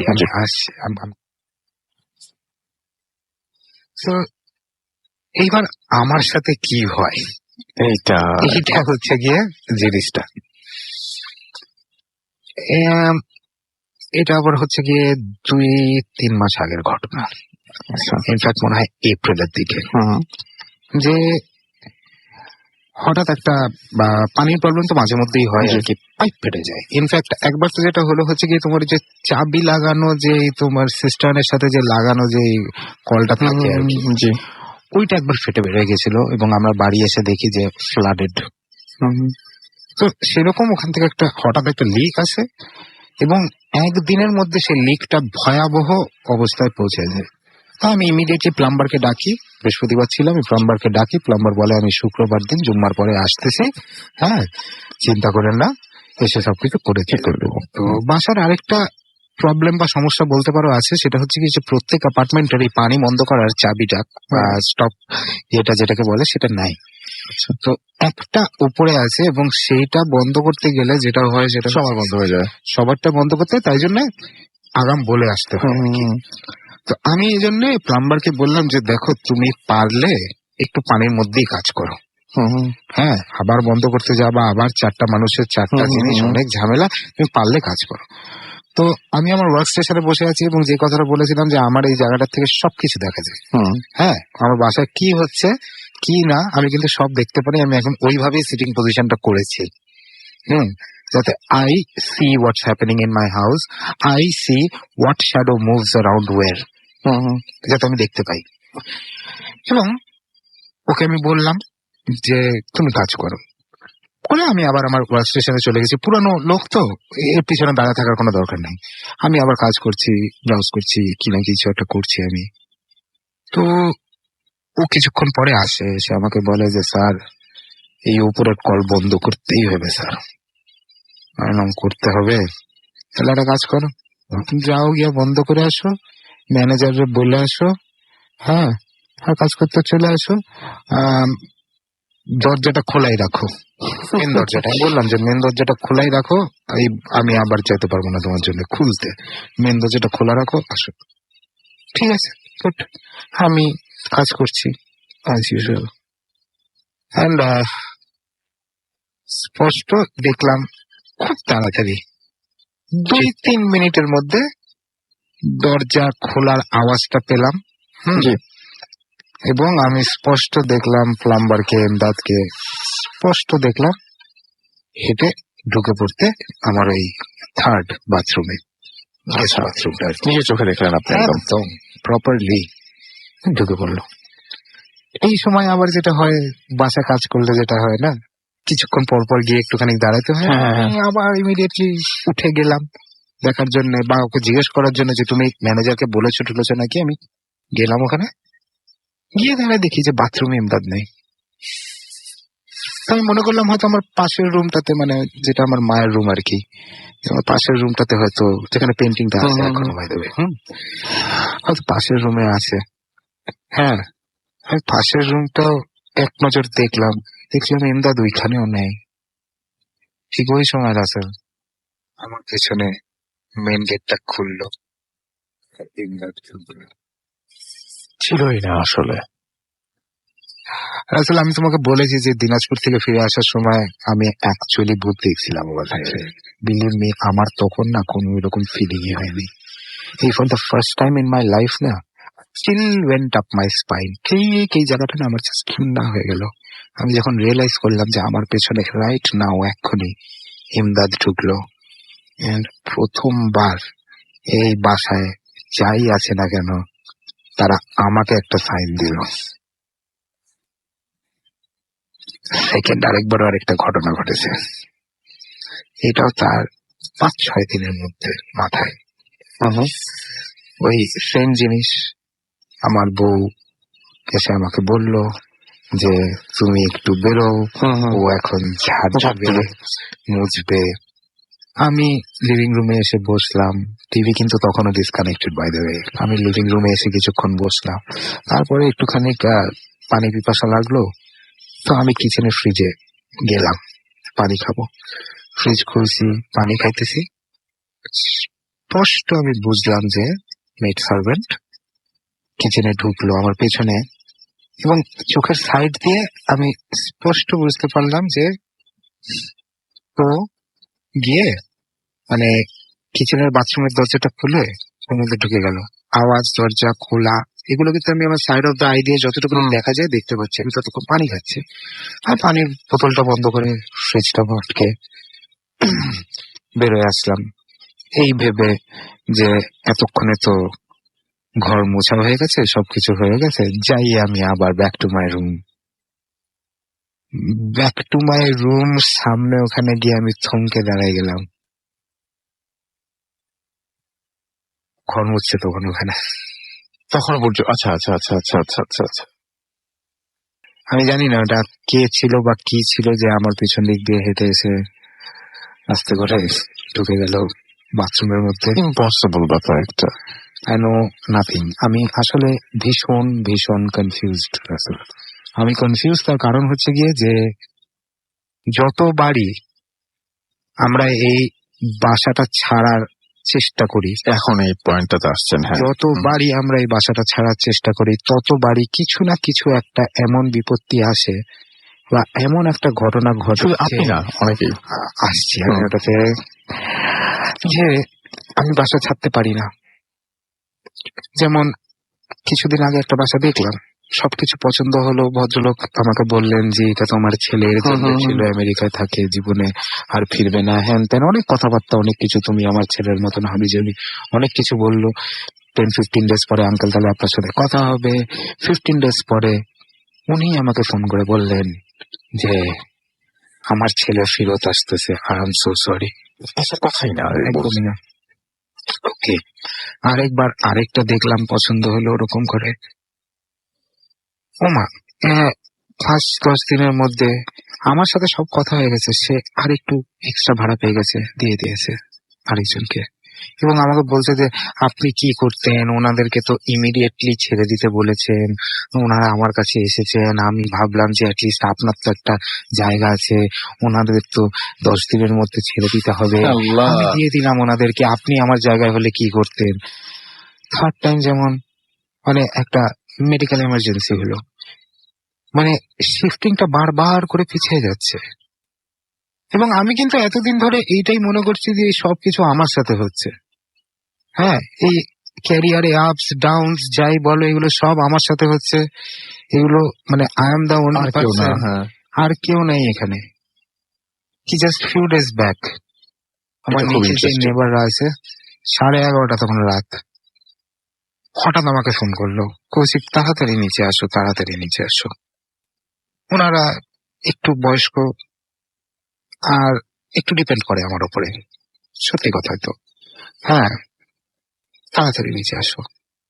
আমি তাড়াতাড়ি নিচে গেলাম। ইনফ্যাক্ট ওনাদের আমি পারমিশন নিয়ে নেই বলে নিতে পারি না, বিকজ ওনারা 1 উইক আগে একটু বিদেশ গেছেন আর কি ঘুরতে।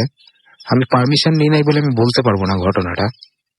বাট আমি যখন ওনাদের অ্যাপার্টমেন্টে ঢুকলাম, যেই সব জিনিসপত্র চারিপাশে যা হয়ে আছে, ইটস নট হিউম্যানলি পসিবল। ওনারা একটা বিয়ে বাড়িতে গেছিলেন, আর কোনো একটা দাওয়াতে গেছিলেন, এবং ফিরে এসে যে এভরিথিং ইজ উল্টোপাল্টা। So they are saying তখন, হ্যাঁ, আমি পারমিশন নিয়ে নেই বলে আমি বলতে পারছি না এই জিনিসটা, বুঝতে পেরেছি। কারণ আমি without permission I won't tell you. না, সেটা ঠিকও হবে না হয়তো। হ্যাঁ, but ওনাদের থেকে আমি পরে জানলাম এবং বুঝলাম যে আমি একা নই। সাফারার আরো অনেকে আছেন। এই বাসায় মোটামুটি সবাই সাফার করছে কিছু না কিছু একটা ভাবে। আমরা যারা 3 জন টেনেন্ট আছি এখানে, আমরা তো এখান থেকে মুভ করতে পারছি না। জাস্ট ইমাজিন যারা এখানকার ওনাররা আছে তাদের কি অবস্থা। ইনফ্যাক্ট একজনের কথা বলি, উনি তো আগে টেনেন্ট ছিলেন, তারপরে এই বাসাতেই একটা অ্যাপার্টমেন্ট কিনে বসে গেলেন। ভাবা যায়। এবং তিনি নিশ্চয়ই তার আগে প্রবলেম ফেস করছিলেন। উনি প্রবলেম এখন ফেস করছেন একটু একটু। যেমন ফর এক্সাম্পল আমি একদম বলি যে এট দিস রাইট মোমেন্ট আমি কোনো প্রবলেম ফেস করছি না, হ্যাঁ ফাইন। নিচে তাদের থিংস আর লিটল ডিফারেন্ট। তাদের দরজা বন্ধ হয়ে যায়, ভেতর থেকে কেউ লক করে দেয়। আচ্ছা। তাদের পানির সমস্যা, তাদের পাইপ ফাটছে, তাদের কল ভেঙে যাচ্ছে, ইটস ফ্লাডিং অল রাউন্ড। অন্য আরেকজনের আরো কিছু সমস্যা, আপনার মতো সমস্যা, সেই আমার সমস্যা। মতন একটা সেম সমস্যা আরেকজনের সাথে হচ্ছে। মানে এক্স্যাক্টলি আমি যে যে যা যা জিনিসপত্র এক্সপিরিয়েন্স করেছেন আপনি। মানে ঘুরে গেছি, যা যা এক্সপিরিয়েন্স আমি করেছি, ওর এখন সেই জিনিসগুলো হচ্ছে। আমি না তখন জিনিসটা বুঝতে পারলাম এবং আমি খুব কনফিউজড যে আজীবন শুনে এসছি একটা জিনিস, যে কেউ যদি তোমাকে কোনো একটা জায়গায় থাকতে না দিতে চায়, তাহলে they make sure that you leave. So এইখানে whatever is in my house is making sure that I am scared, but is somehow holding me back. সে আমাকে যেতে দিচ্ছে না, শুধু আমি না, কাউকেই সে যেতে দিচ্ছে না। আর বিলিভ মি রাসেল, যারা যারা এই বাসা থেকে বেরিয়েছে, তারা সংসার ভেঙে, দুনিয়া ভেঙে এই বাসা থেকে বেরিয়েছে, মানে চাকা ভাবে। বাট আমার কনফিউশনটা হচ্ছে গিয়ে এই জায়গাটাতে, যে if you don't want me to stay here, then let me go. Why torture করাটা কেন? scaring me and Exactly. then somehow not letting me go? তুমি আমাকে ভয় দেখাচ্ছ মাঝে মধ্যেই, তুমি মাঝে মধ্যে উল্টোপাল্টা জিনিসপত্র করছো, তারপরে তুমি আমাকে যেতে দিচ্ছ না। আমি না এই জিনিসটাতে, বিলিভ মি রাসেল, আমি ভীষণ ভীষণ ভীষণ ভাবে কনফিউজড। কারণ এখনো পর্যন্ত যা যা অনেক ঘটনা ঘটেছে লাইফে, অনেক কিছু শুনেছি, অনেক কিছু দেখেছি। একবার কাউকে তাড়িয়ে দেওয়া, একবার কিছু একটা হয়ে যাওয়ার পরে সবকিছু শান্তি ঠান্ডা সব হয়ে যায়। এইখানে আমি বলতে পারি আমরা 13 জন আছি, 13টা ফ্যামিলি এখানে। 13 জন মোটামুটি আমরা আটকা আছি কিছু না কিছু একটা ভাবে। যেমন আমাদের নিচে যারা থাকেন, ওরা আগে আমার পাশের অ্যাপার্টমেন্টে থাকতেন, একদম সব রেডি, এখান থেকে চলে যাবেন, একদম আরেকটা অ্যাপার্টমেন্ট দেখা হয়ে গেছে in the very near vicinity, সবকিছু। হঠাৎ আমাদের নিচে একটা এতদিনের খালি পড়া অ্যাপার্টমেন্ট হঠাৎ it went out for too late, আজব। এবং 10,000 টাকা লেস ওই এরিয়াতে। ওনারা এক লাভ দিয়ে নিচে তলায় চলে গেলেন। কেন যাবেন না? স্বাভাবিক। স্বাভাবিক, কেন যাবেন না? ওনারা নিচে চলে গেলেন। But you see how we are all kept in this place. ওনাদের ব্যাপারটা ডিফারেন্ট। ওনারা ফিল করে যে কেউ দৌড়ে চলে যাচ্ছে এখান থেকে ওইখানে। হ্যাঁ, শ্যাডোজ মুভ করছে।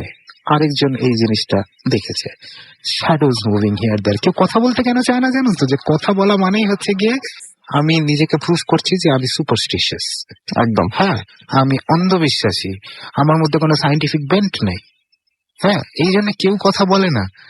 ঘটনা ঘটার পরে তখন আস্তে আস্তে করে মুখ খোলে লোকজন। আমি তখন তাদেরকে বুঝাই যে এটার মানে এই না যে কোনো সায়েন্টিফিক বেন্ট অফ মাইন্ড আপনার নেই, আপনার সবকিছুই থাকতে পারে, but this is something that just happens আমাদের চারিপাশে, এবং আমাদের কোনো কন্ট্রোল নাই এসবের উপরে। বেসিক্যালি আমি যেটা বলতে চাই আর কি, যে লিসনার্সরা যারা আছে তারা যেন প্লিজ সবাই মিলে একসাথে এই হোলি মান্থে আমার জন্য দোয়া করে। একদম একদম। আমি এখান থেকে বেরোতে পারি, পিরিয়ড। একদম, আমিও দোয়া আমরা করি। আজকাল এইসব কথাবার্তা বাইরে গিয়ে বলি, কফি শপে গিয়ে বলি। তুমি জানো আমার পাশে যখন যে কফি শপটা আছে, আমরা দুজন ওইখানে গিয়ে কথা বলি। আমি অফিসে ব্রাউজ করি, আমি ঘরে কিচ্ছু করি না, কারণ প্রত্যেকবার when I try to leave something or the other happens। মানে আমার কনফিউশনটা এইখানে। আমাকে ভয় দেখাচ্ছ কেন তুমি? আটকায় রাখছো কেন আমাকে? আমাকে আটকায় রাখছো কেন? what do you want? nobody says anything। এই ছিল বেসিক্যালি আমার অনেক চমৎকার, অনেক অনেক অনেক অনেক অনেক, এবং আমিও আপনার পক্ষ থেকে ঘটে চলেছে এখনো পর্যন্ত। এবং আপনাকে ফিরতে হবে কিছুক্ষণের মধ্যে সেখানে। আমাকে সেখানে কিছুক্ষণ পরে ফিরতে হবে। এন্ড থ্যাংক গড যে আজকে আমি এতক্ষণ রাত পর্যন্ত ছিলাম, ইজ বিকজ আমার ওয়াইফ বাপের বাড়িতে আছে। আমি জানি ও ওখানে সেফ আছে, সো আমি আজকে এতক্ষণ পর্যন্ত এখানে ছিলাম। আমি কষ্ট করে আসতে হবে। আমি আপনাদেরকে ইনভাইট করতে চাই, মানে একদম ভাবি সহ, এবং আমরা ওর কাছে কিন্তু আরো, আমি সেটাই বলছি যে সেরকম ঘটনা আছে। থাকে না কিছু মানুষ যারা সাসেপ্টেবল থাকে টু অল দিস থিংস। একদম, ও কিন্তু সাসেপ্টেবল। জিনিসটা হচ্ছে কি যে আমার না এক বিন্দু মাত্র ভয় বা ডর নাই। হ্যাঁ, ওর একটু ভয় আছে, but she is susceptible, she sees stuff. ওই যে ইনটিউশনটা, এই জিনিসটা ওর মধ্যে খুব আছে। মানে আমি একদম এইভাবে। তো এই ছিল আমাদের কৌশিকদার। মানে অনেক ব্যস্ত একজন মানুষ, এবং আমি অনেক বলার সঙ্গে সঙ্গে উনি যেভাবে রাজি হয়েছেন, আমি নিজে বিশ্বাস করতে পারছিলাম না যে আপনি আসবেন, তাই না? আমি অবশ্যই আমি এখানে অল দ্য টাইম আসতে চাই, কিন্তু যে কারণে আমি আসতে পারি না ইজ বিকজ অফ দ্যাট, যে আমি তো বেসিক্যালি মুনাকে রাতের বেলায় একা ছেড়ে রাখতে একদমই না। কেন ম্যাক্সিমাম জিনিসপত্র ওই দেখেছে, আরো প্রচুর প্রচুর প্রচুর ইনসিডেন্টস আছে ছোট্ট খাট্ট এই ওয়ার্ড্রবের ভেতর থেকে নকিং। হঠাৎ কথা নেই বার্তা নেই, ওই পেপসির বোতল দিয়ে ভরা যে বড় ব্যাগটা থাকে, যেগুলো পরে 2 মাস পরে বিক্রি করা হয়, হঠাৎ করে পুরা কিচেন পেপসির খালি বোতল দিয়ে ভাসায় দেওয়া হলো। কোনো হাওয়া নাই, কিচ্ছু নাই চারিপাশে। মানে ইনসিডেন্টের উপরে ইনসিডেন্ট আছে, রোজ হচ্ছে, অল দ্য টাইম হচ্ছে, এবং আমি একা না। খুব রেগুলার ঘটনা, এবং রেগুলার। এই জন্য এটা আমি বলি এটা অকারেন্স না, এটা একটা রিকারেন্স। একদম রেগুলারলি। মানে ফ্র্যাঙ্কলি স্পিকিং আমার আর কিছু যায় আসে না এখন। হ্যাঁ, আমি এখন ওই পর্যায়ে চলে গেছি, আমার কিছু যায় আসে না। And I believe that there is nothing here বলে আমি চলে যাচ্ছি, but I know there is something. কেন আমি একা যদি থাকতাম, আমার ওয়াইফ যদি একাই কথাটা বলতো, তাহলে it should have been something else, but other people are joining me. একদম একদম, এই ব্যাপারটা সবচেয়ে অ্যালার্মিং কিন্তু আসলে, মানে পিপল আর জয়েনিং মি। তারা আস্তে আস্তে মুখ খুলছে। কেন মুখ খোলা মানেই হচ্ছে কি আমি নিজেকে প্রমাণ করে দিচ্ছি যে আমি একটা সুপারস্টিশিয়াস, অন্ধবিশ্বাসী, ওল্ড ফ্যাশন মানুষ। একদম, আমার তাতে কিছু আমরা যাওয়ার আগে আমি প্রত্যেকজন লিসেনার্সকে আগাম ঈদ মুবারক জানাইতে চাচ্ছি। আপনারা সবাই সেফ থাকবেন, সুস্থ থাকবেন, এবং যেরকম রাসেল আর আমরা ভালোর সাথে সবসময় আছি, আপনারাও সবসময় ভালোর সাথে থাকবেন। Good night people, thank you so much. Thank you দাদা, থ্যাংক ইউ সো মাচ, এবং আপনাকে অনেক অনেক অনেক অনেক ধন্যবাদ। আমরা সব বিষয় নিয়ে আলোচনা করব, তার আগে আমরা যেটা করবো, একটা ছোট অডিও ক্লিপ শুনে আসবো, এবং তারপর একটা ছোট বিরতিতে যাবো আমরা। বিরতির পরে তারপরে আমরা আবার ফিরে আসছি। আমাদের সঙ্গে থাকবেন নতুন অতিথি। সেই পর্যন্ত আমাদের সঙ্গে থাকুন। Stay tuned two radio Foorti, and don't stop the ফুর্তি।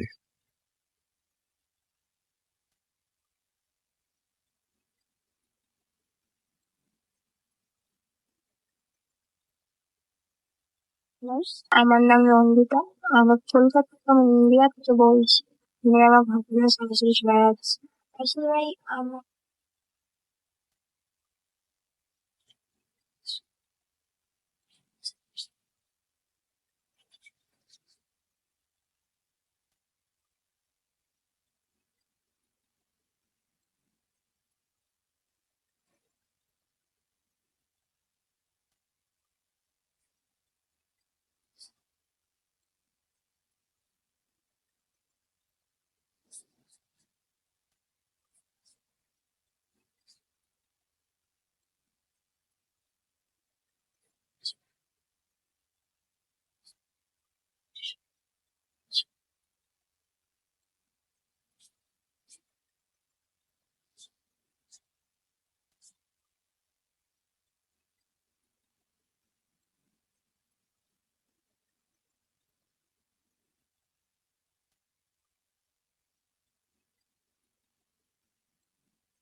শিলিগুড়ি যাওয়ার জন্য ট্রেন সেদিন লেট ছিল, বাসে যেতে হয়। দিন কত আবার পৌঁছায় একটু লেট। আমাদের ট্রেন আমার লেট এসেছে। ট্রেন ছিল না, বাট না এসেছে। তো আমি ট্রেন থেকে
সবকিছু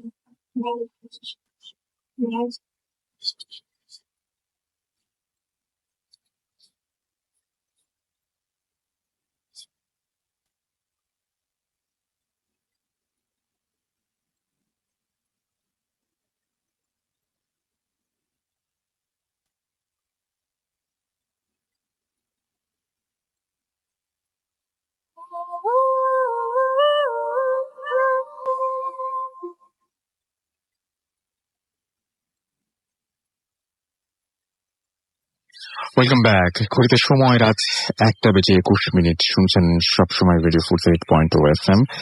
আমি রাসেল আছি, সাথে আমার সাথে রয়েছে মাসুম ভাই এবং আজকের অতিথিরা। এবং এই মুহূর্তে আমি যেটা চাই সেটা হচ্ছে আমাদের সঙ্গে আছেন মাইনুদ্দিন ভাই।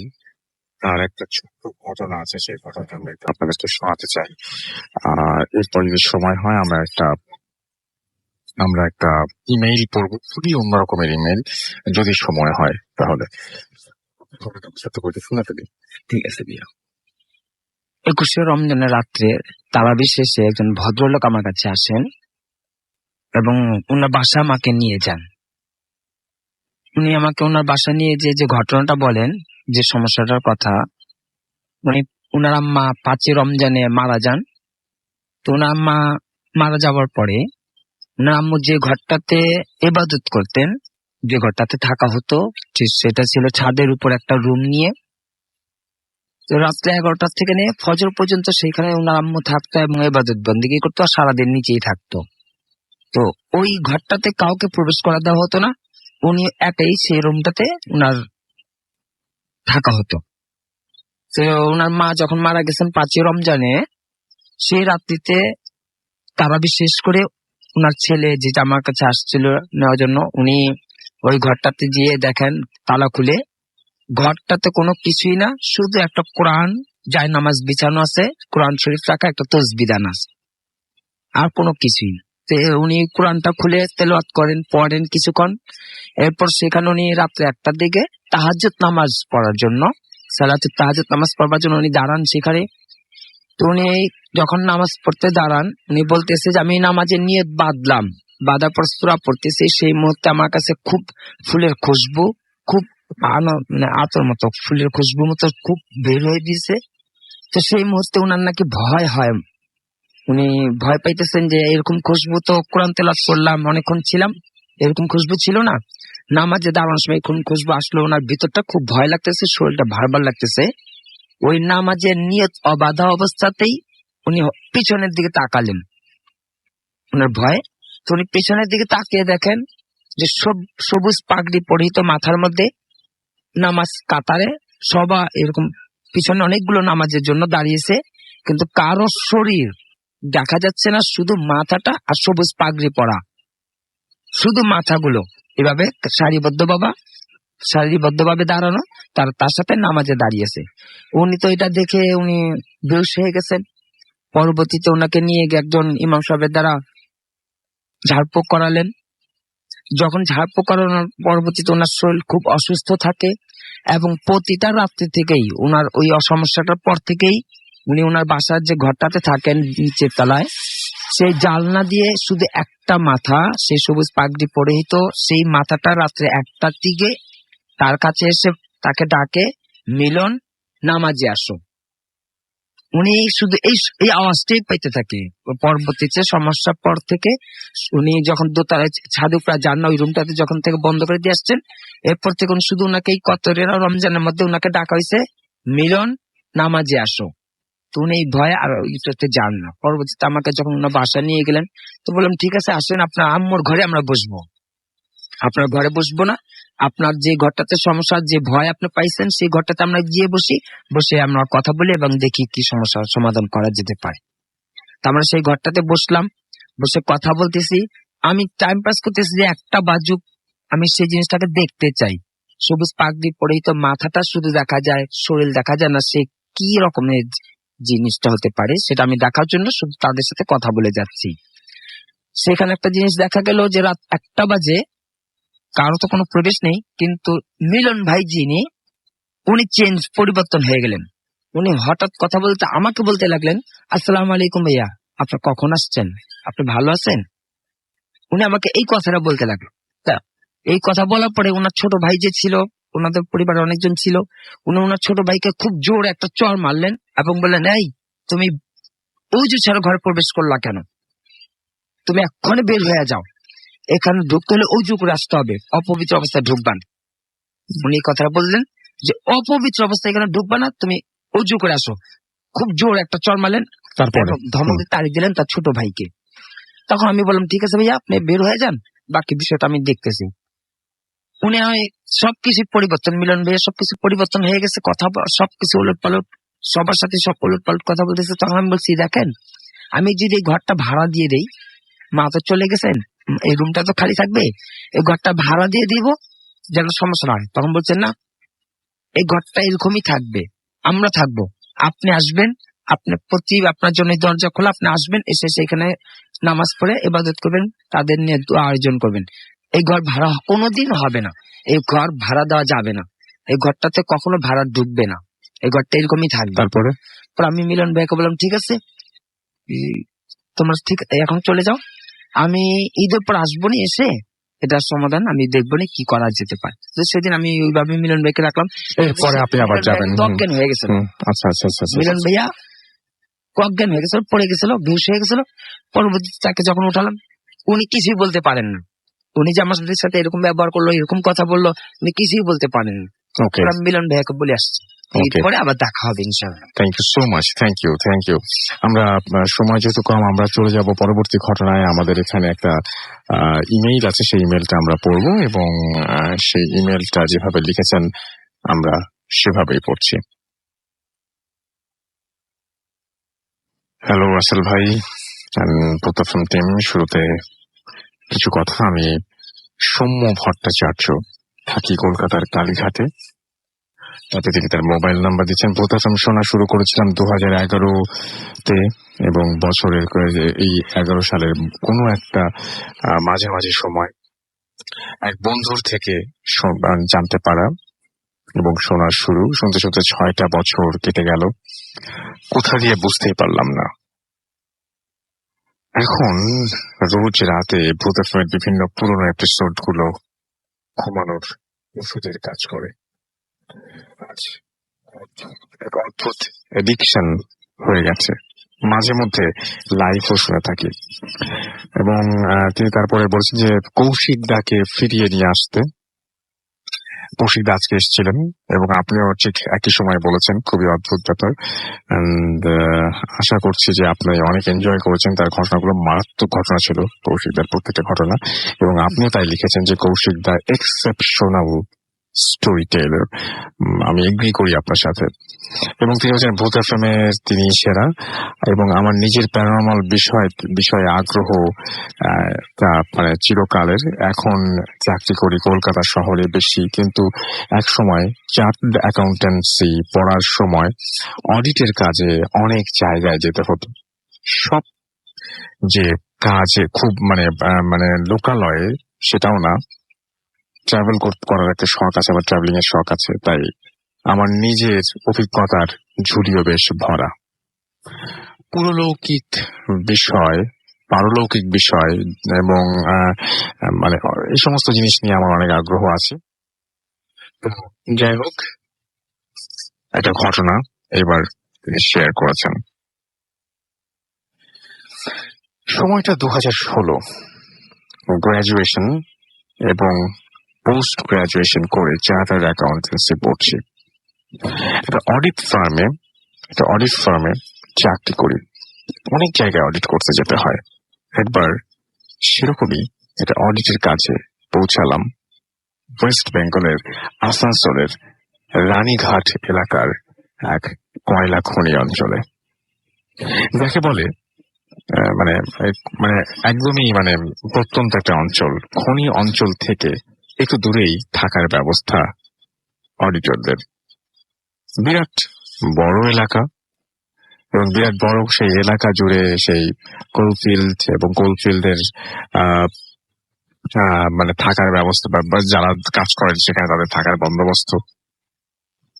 বাউন্ডারি দেয়া এক বিশাল এলাকায় গেস্ট হাউস, অফিসার্স কোয়ার্টার, বিরাট লন, অনেক গাছপালা আর একটা ব্রিটিশ ক্লাব বাংলো।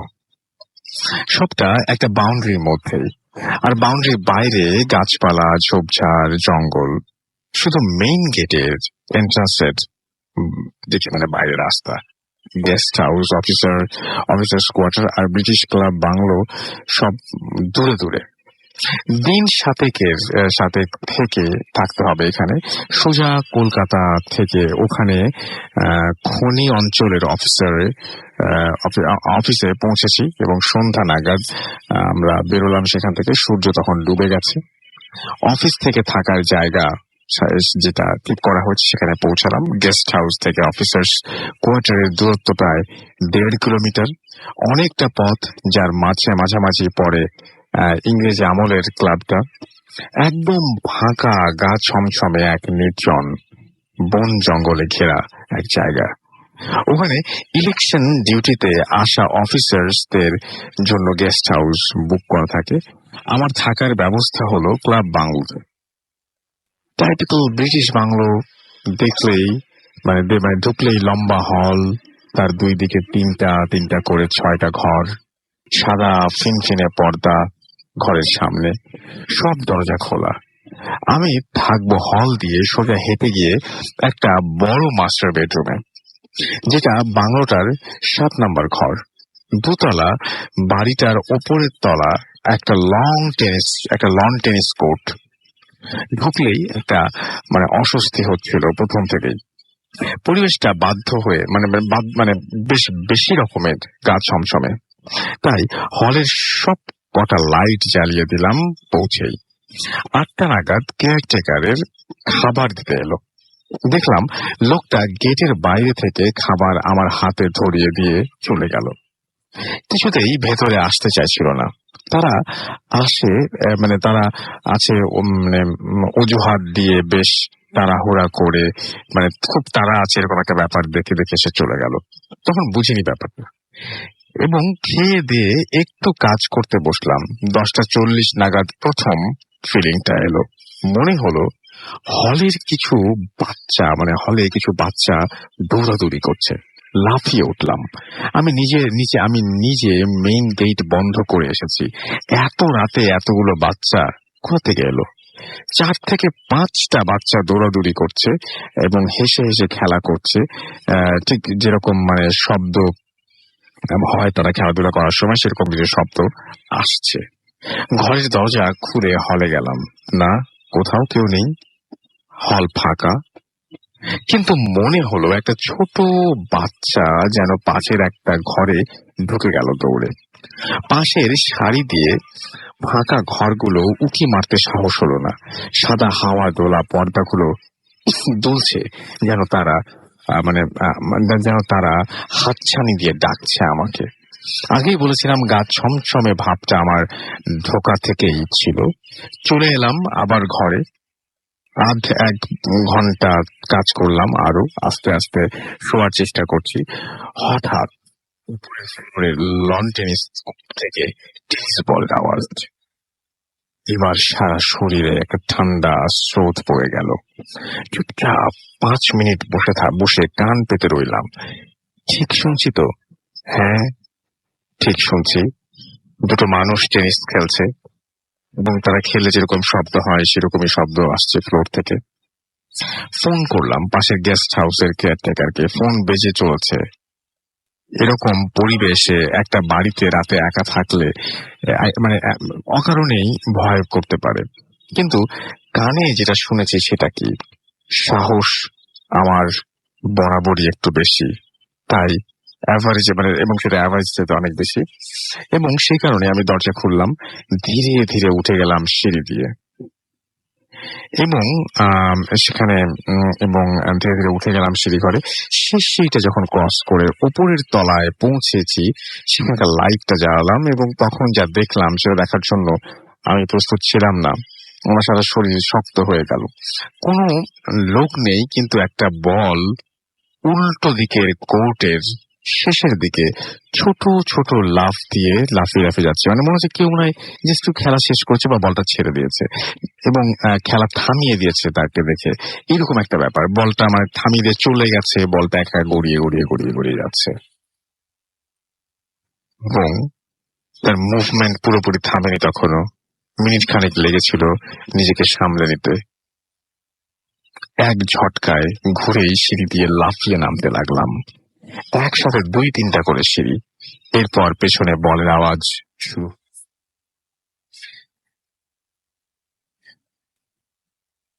মানে আমার নামতেই খেলা শুরু। নিচে এসে আর দাঁড়ালাম না বা ঘরে ঢোকার চেষ্টাও করলাম না। হল দিয়ে দৌড়ে মেন গেটে গিয়ে যাওয়ার চেষ্টা করলাম এবং পাশের সিঁড়ি দিয়ে তিনটা 6টা ঘরের মধ্যে একটা ঘর থেকে বাচ্চা মেয়ের গলা ভেসে এলো। ছোট্ট একটা কথা,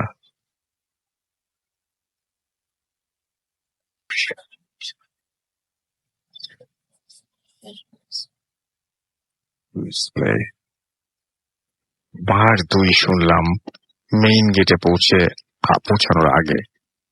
দরজা খুলে ছুটতে লাগলাম গেস্ট হাউসের দিকে। হাঁপাতে পৌঁছালাম গেস্ট হাউসে। গেস্ট হাউসে সবাই শুয়ে পড়েছে। ধাক্কা ধাক্কি করে দরজা খুললাম। কেয়ারটেকারের ঘুম চোখে আমায় ওই অবস্থায় দেখে বেশ ঘাবড়ে গেছে। সে রাতটা কেয়ারটেকারের ঘরে শুয়ে পড়লাম। সকালে উঠে কলকাতার অফিসে সব জানালাম। আমাকে অফিসার্স কোয়ার্টারে এক অফিসার গেস্ট রুমে বাকি ট্যুরের জন্য শিফট করে দেওয়া হয়েছিল। কেয়ারটেকার অ্যান্ড অনেক অফিসারই ব্যাপারটা মানে স্বীকার করে এবং তারা বলে যে ওই ক্লাব বাংলোটা মোটেই সুবিধা নয়। রাতে ওখানে কেউ থাকতে পারে না এবং থাকার সাহসও করে না। খুব জরুরি না হলে কেউ ওই গেস্ট হাউসে রাখা হয় না। এবং তিনি বলছেন যে যেহেতু আমার অডিটে আসার সময় গেস্ট হাউস পুরো বুক থাকায় ওদের কিছু করার ছিল না। এবং এটা হচ্ছে একটা অন্য রকমের অভিজ্ঞতা এবং আমি আশা করছি যে অনেক অনেক অনেক অনেক ভালো লেগেছে আপনাদের সবার। অন দ্যাট নোট আমরা আবারও একটা ছোট্ট বিরতি নেব এবং বিরতির পরে ফিরে আসবো। সেই পর্যন্ত আশা করছি আমাদের সঙ্গে থাকবেন। স্টে টিউনড ফর রেডিও ফুর্তি এন্ড ডোন্ট স্টপ দ্য ফুর্তি।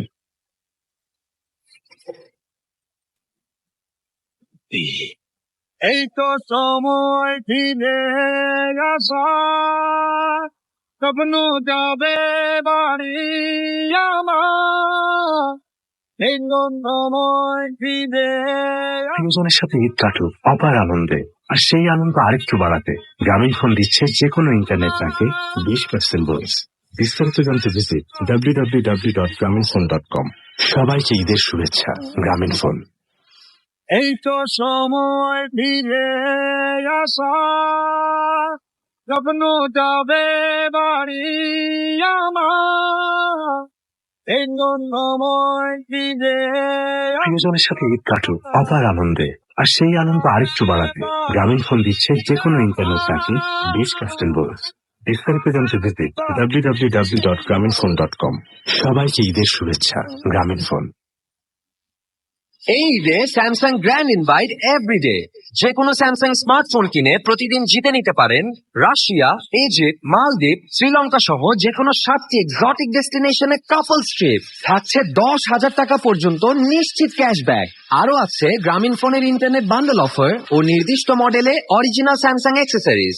বিস্তারিত স্যামসাং মোবাইল ফেসবুক পেজে।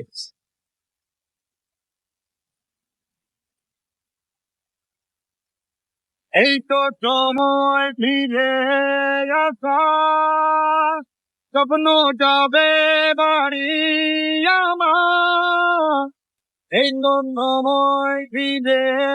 প্রিয়জনের সাথে ঈদ কাটুক অপার আনন্দে, আর সেই আনন্দ আরেকটু বাড়াতে গ্রামীণ ফোন দিচ্ছে যে কোনো ইন্টারনেট প্যাকে 20% বোনাস। বিস্তারিত জানতে ভিজিট www.graminphone.com। সবাইকে ঈদের শুভেচ্ছা। গ্রামীণ ফোন। এই তো সময় ফিরে আসা, স্বপ্ন যাবে বাড়ি আমার, এই সময় ফিরে। প্রিয়জনের সাথে ঈদ কাটুক অপার আনন্দে, আর সেই আনন্দ আরেকটু বাড়াতে গ্রামীণ ফোন দিচ্ছে যে কোনো ইন্টারনেট প্যাকে 20% বোনাস। বিস্তারিত জানতে ভিজিট www.graminphone.com। সবাইকে ঈদের শুভেচ্ছা। গ্রামীণ phone. Radio Futi 88.4 FM. Good FM.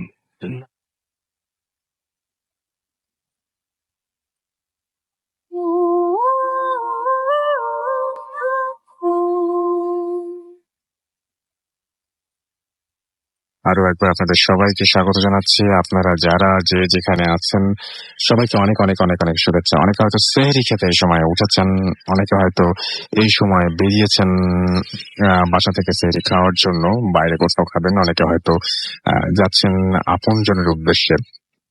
যে যেখানে আছেন, যেভাবে আছেন, সবার জন্য অনেক অনেক অনেক অনেক শুভকামনা। আমরা চলে যাচ্ছি আমাদের পরবর্তী ঘটনায়। হাতের সময় খুবই কম। আমাদের পরবর্তী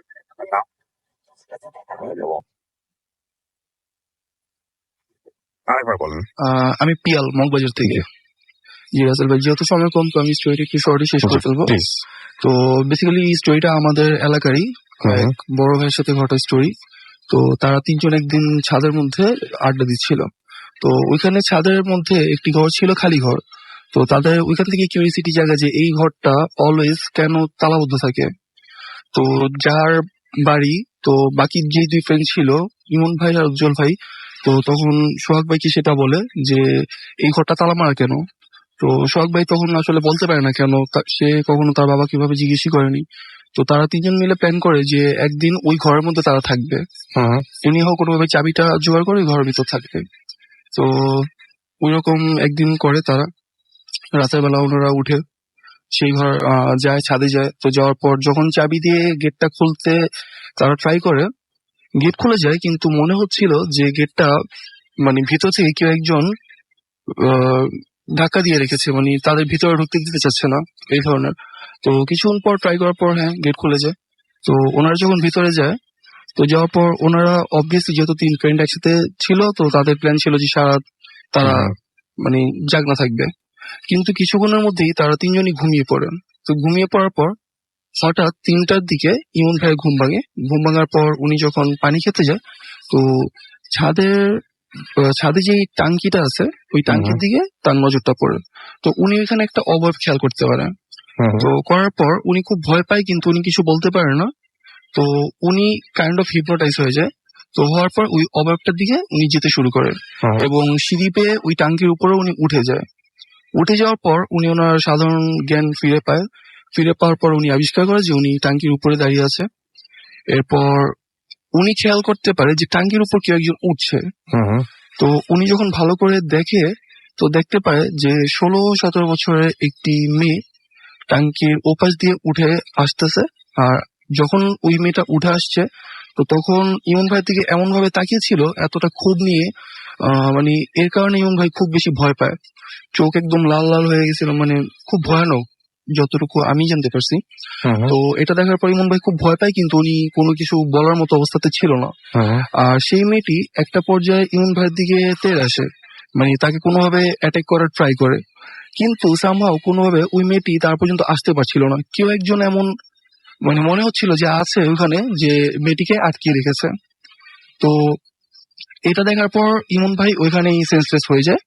তো সেন্সলেস হয়ে যাওয়ার পর বাকি যেই দুই ভাই ছিল ওখানে, সোহাগ ভাই আর উজ্জ্বল ভাই, তো ওনাদের রাতের বেলা আবার ঘুম ভাঙে। তো ভাঙার পরে ওনারা খেয়াল করতে পারে যে না, ইমন ভাই তো নেই, ওই ঘরের ভিতরে নেই। তো এরপর ওনারা চিন্তা করে যে 5 তলায় যেই বাথরুমটা আছে মেবি ওইখানে গেছে হয়তো।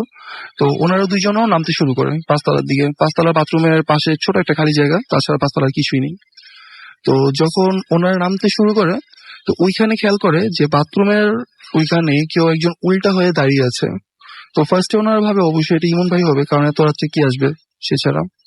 কিন্তু যখন তার একটু ভালোভাবে তাকায়, তখন দেখতে পারে যে না, এটা ইমন ভাই না, খুব লম্বা কোন একজন লোক। আর যখন ওই লোকটা তাদের দিকে তাকায়, তখন তারা খুব বেশি ভয় পায় এবং খুব বেশি অবাক হয়ে যায়, কারণ লোকটা অনেক বেশি লম্বা, অনেক বড় বড় চুল, আর স্বাভাবিক অর্থে খুবই ভয়ঙ্কর ছিল। তো এটা দেখার পর ওনারা দুজন সেম, ইমন ভাই ওইখানে যেরকম হিপনোটাইজ হয়ে গেছিল, ওনারও কাইন্ড অফ ওরকম হয়ে যায়। ওনারা দাঁড়িয়ে দাঁড়িয়ে দেখতে থাকে, আর ওই লোকটা ওনাদের দিকে আসতে শুরু করে। আর তার মধ্যে লোকটা হঠাৎ করে পড়ে যায়। যখন ফ্লোরের মধ্যে পড়ে যায়, লোকটা খুব বেশি মানে আসার ট্রাই করছিল সোহাগ ভাই আর উজ্জ্বল ভাইয়ের দিকে, কিন্তু কোনোভাবেই উনি আসতে পারছিল না। মনে হচ্ছিল যে কেউ একজন ওনাকে আটকিয়ে রেখেছে, কিন্তু খুব ক্রলিং করে আসতে শুরু করে এক পর্যায়ে, কিন্তু আসতে পারে না। তো হ্যাঁ, ওনারও ওই অবস্থায় সেন্সলেস হয়ে যায়। তো সকালবেলা যখন ইমন ভাইয়ের বাবা, সোহাগ ভাইয়ের বাবা আসে যখন ছাদের মধ্যে, অর্থাৎ বাড়িওয়ালা যখন আসে তো তখন তাদের তিনজনকে এই অবস্থায় পায়। সোহাগ ভাইয়ের পায়ের মধ্যে একটা স্ক্র্যাচ দেখতে পারে, আর বাকি দুজনকে ওইভাবে অক্ষত অবস্থায় পায়।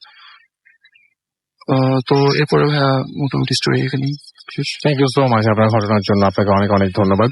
রনিত ভাই, আপনি মনে হয় আজকে শুনছিলেন যে আপনাকে একটা জিনিস আমরা বলছিলাম, ব্ল্যাক ম্যাজিকের একটা ঘটনা বলছিলাম আমরা, আপনি শুনেছেন কিনা জানি না। এবং ব্ল্যাক ম্যাজিক অনেক সময় রক্তবমিত হয়, তাই না? জি জি জি, রক্তবমি হয়। রক্তবমি। এবং যিনি লিখেছেন তিনি বলছিলেন যে তার রক্তবমির সাথে পোকামাকড়ও বেরিয়ে আসছে, এটাও হয় মনে হয় না? আচ্ছা, রক্তবমির সাথে আমি এরকম একটা কাজ করে দেখেছিলাম যে বারডেমে হাসপাতালে গেছিলাম, তাকে ব্ল্যাক ম্যাজিক অর্থাৎ ডিম পড়া খাওয়াইছিল। তো রক্ত বমির সাথে সাথে মানে ভেতর থেকে যে দেহের কলিজা আছে এগুলো টুকরো টুকরো করে বের হয়ে যায়। আচ্ছা, থ্যাংক ইউ সো মাচ আপনার ঘটনার জন্য, আপনাকে থ্যাংক ইউ, অনেক অনেক ধন্যবাদ। আমরা এখন যেটা করব সেটা হচ্ছে আমাদের আজকে শেষ করতে হবে এখানে আসলে। তো আমাদের হাতে একেবারেই সময় নেই, এবং আমি দেখতে পাচ্ছি যে আমাদের এখানে অনেকেই কিন্তু মানে এখনো লিখে যাচ্ছেন আমাদেরকে, এবং আমাদের রেডিও ফুর্তি যে পেজ রয়েছে, আমি তার আগে যাওয়ার আগে আপনাকে আমাদের পেজের মানে অ্যাড্রেস গুলো আপনাদেরকে দিয়ে যাই। আমাদের দুটো পেজ রয়েছে, www.facebook.com/radio.furti and www.facebook.com/bhutfm.russell। এই দুটো পেজে আপনি এসে কিন্তু আপনি লাইক দিতে পারেন, কমেন্ট করতে পারেন, আমাদের পোস্ট যেটা আছে সেটা আপনি শেয়ার করতে পারেন আপনার ফ্রেন্ডদের সাথে, তাদেরকে জানিয়ে দিতে পারেন ভূত এফএম এর খবর যে কোনো সময় পুরো সপ্তাহ জুড়ে আমরা আপনাদের সঙ্গে আছি। এবং এইখানে আমাদের যে পোস্ট রয়েছে সেই পোস্টে আমি দেখতে পাচ্ছি আপনারা অনেকেই কমেন্ট করছেন যে রাসেল ভাই সিলেট থেকে শুনছি, থ্যাংক ইউ সো মাচ আপনি আমাদের সঙ্গে থাকার জন্য। পাবেল আমাদের সঙ্গে আছে।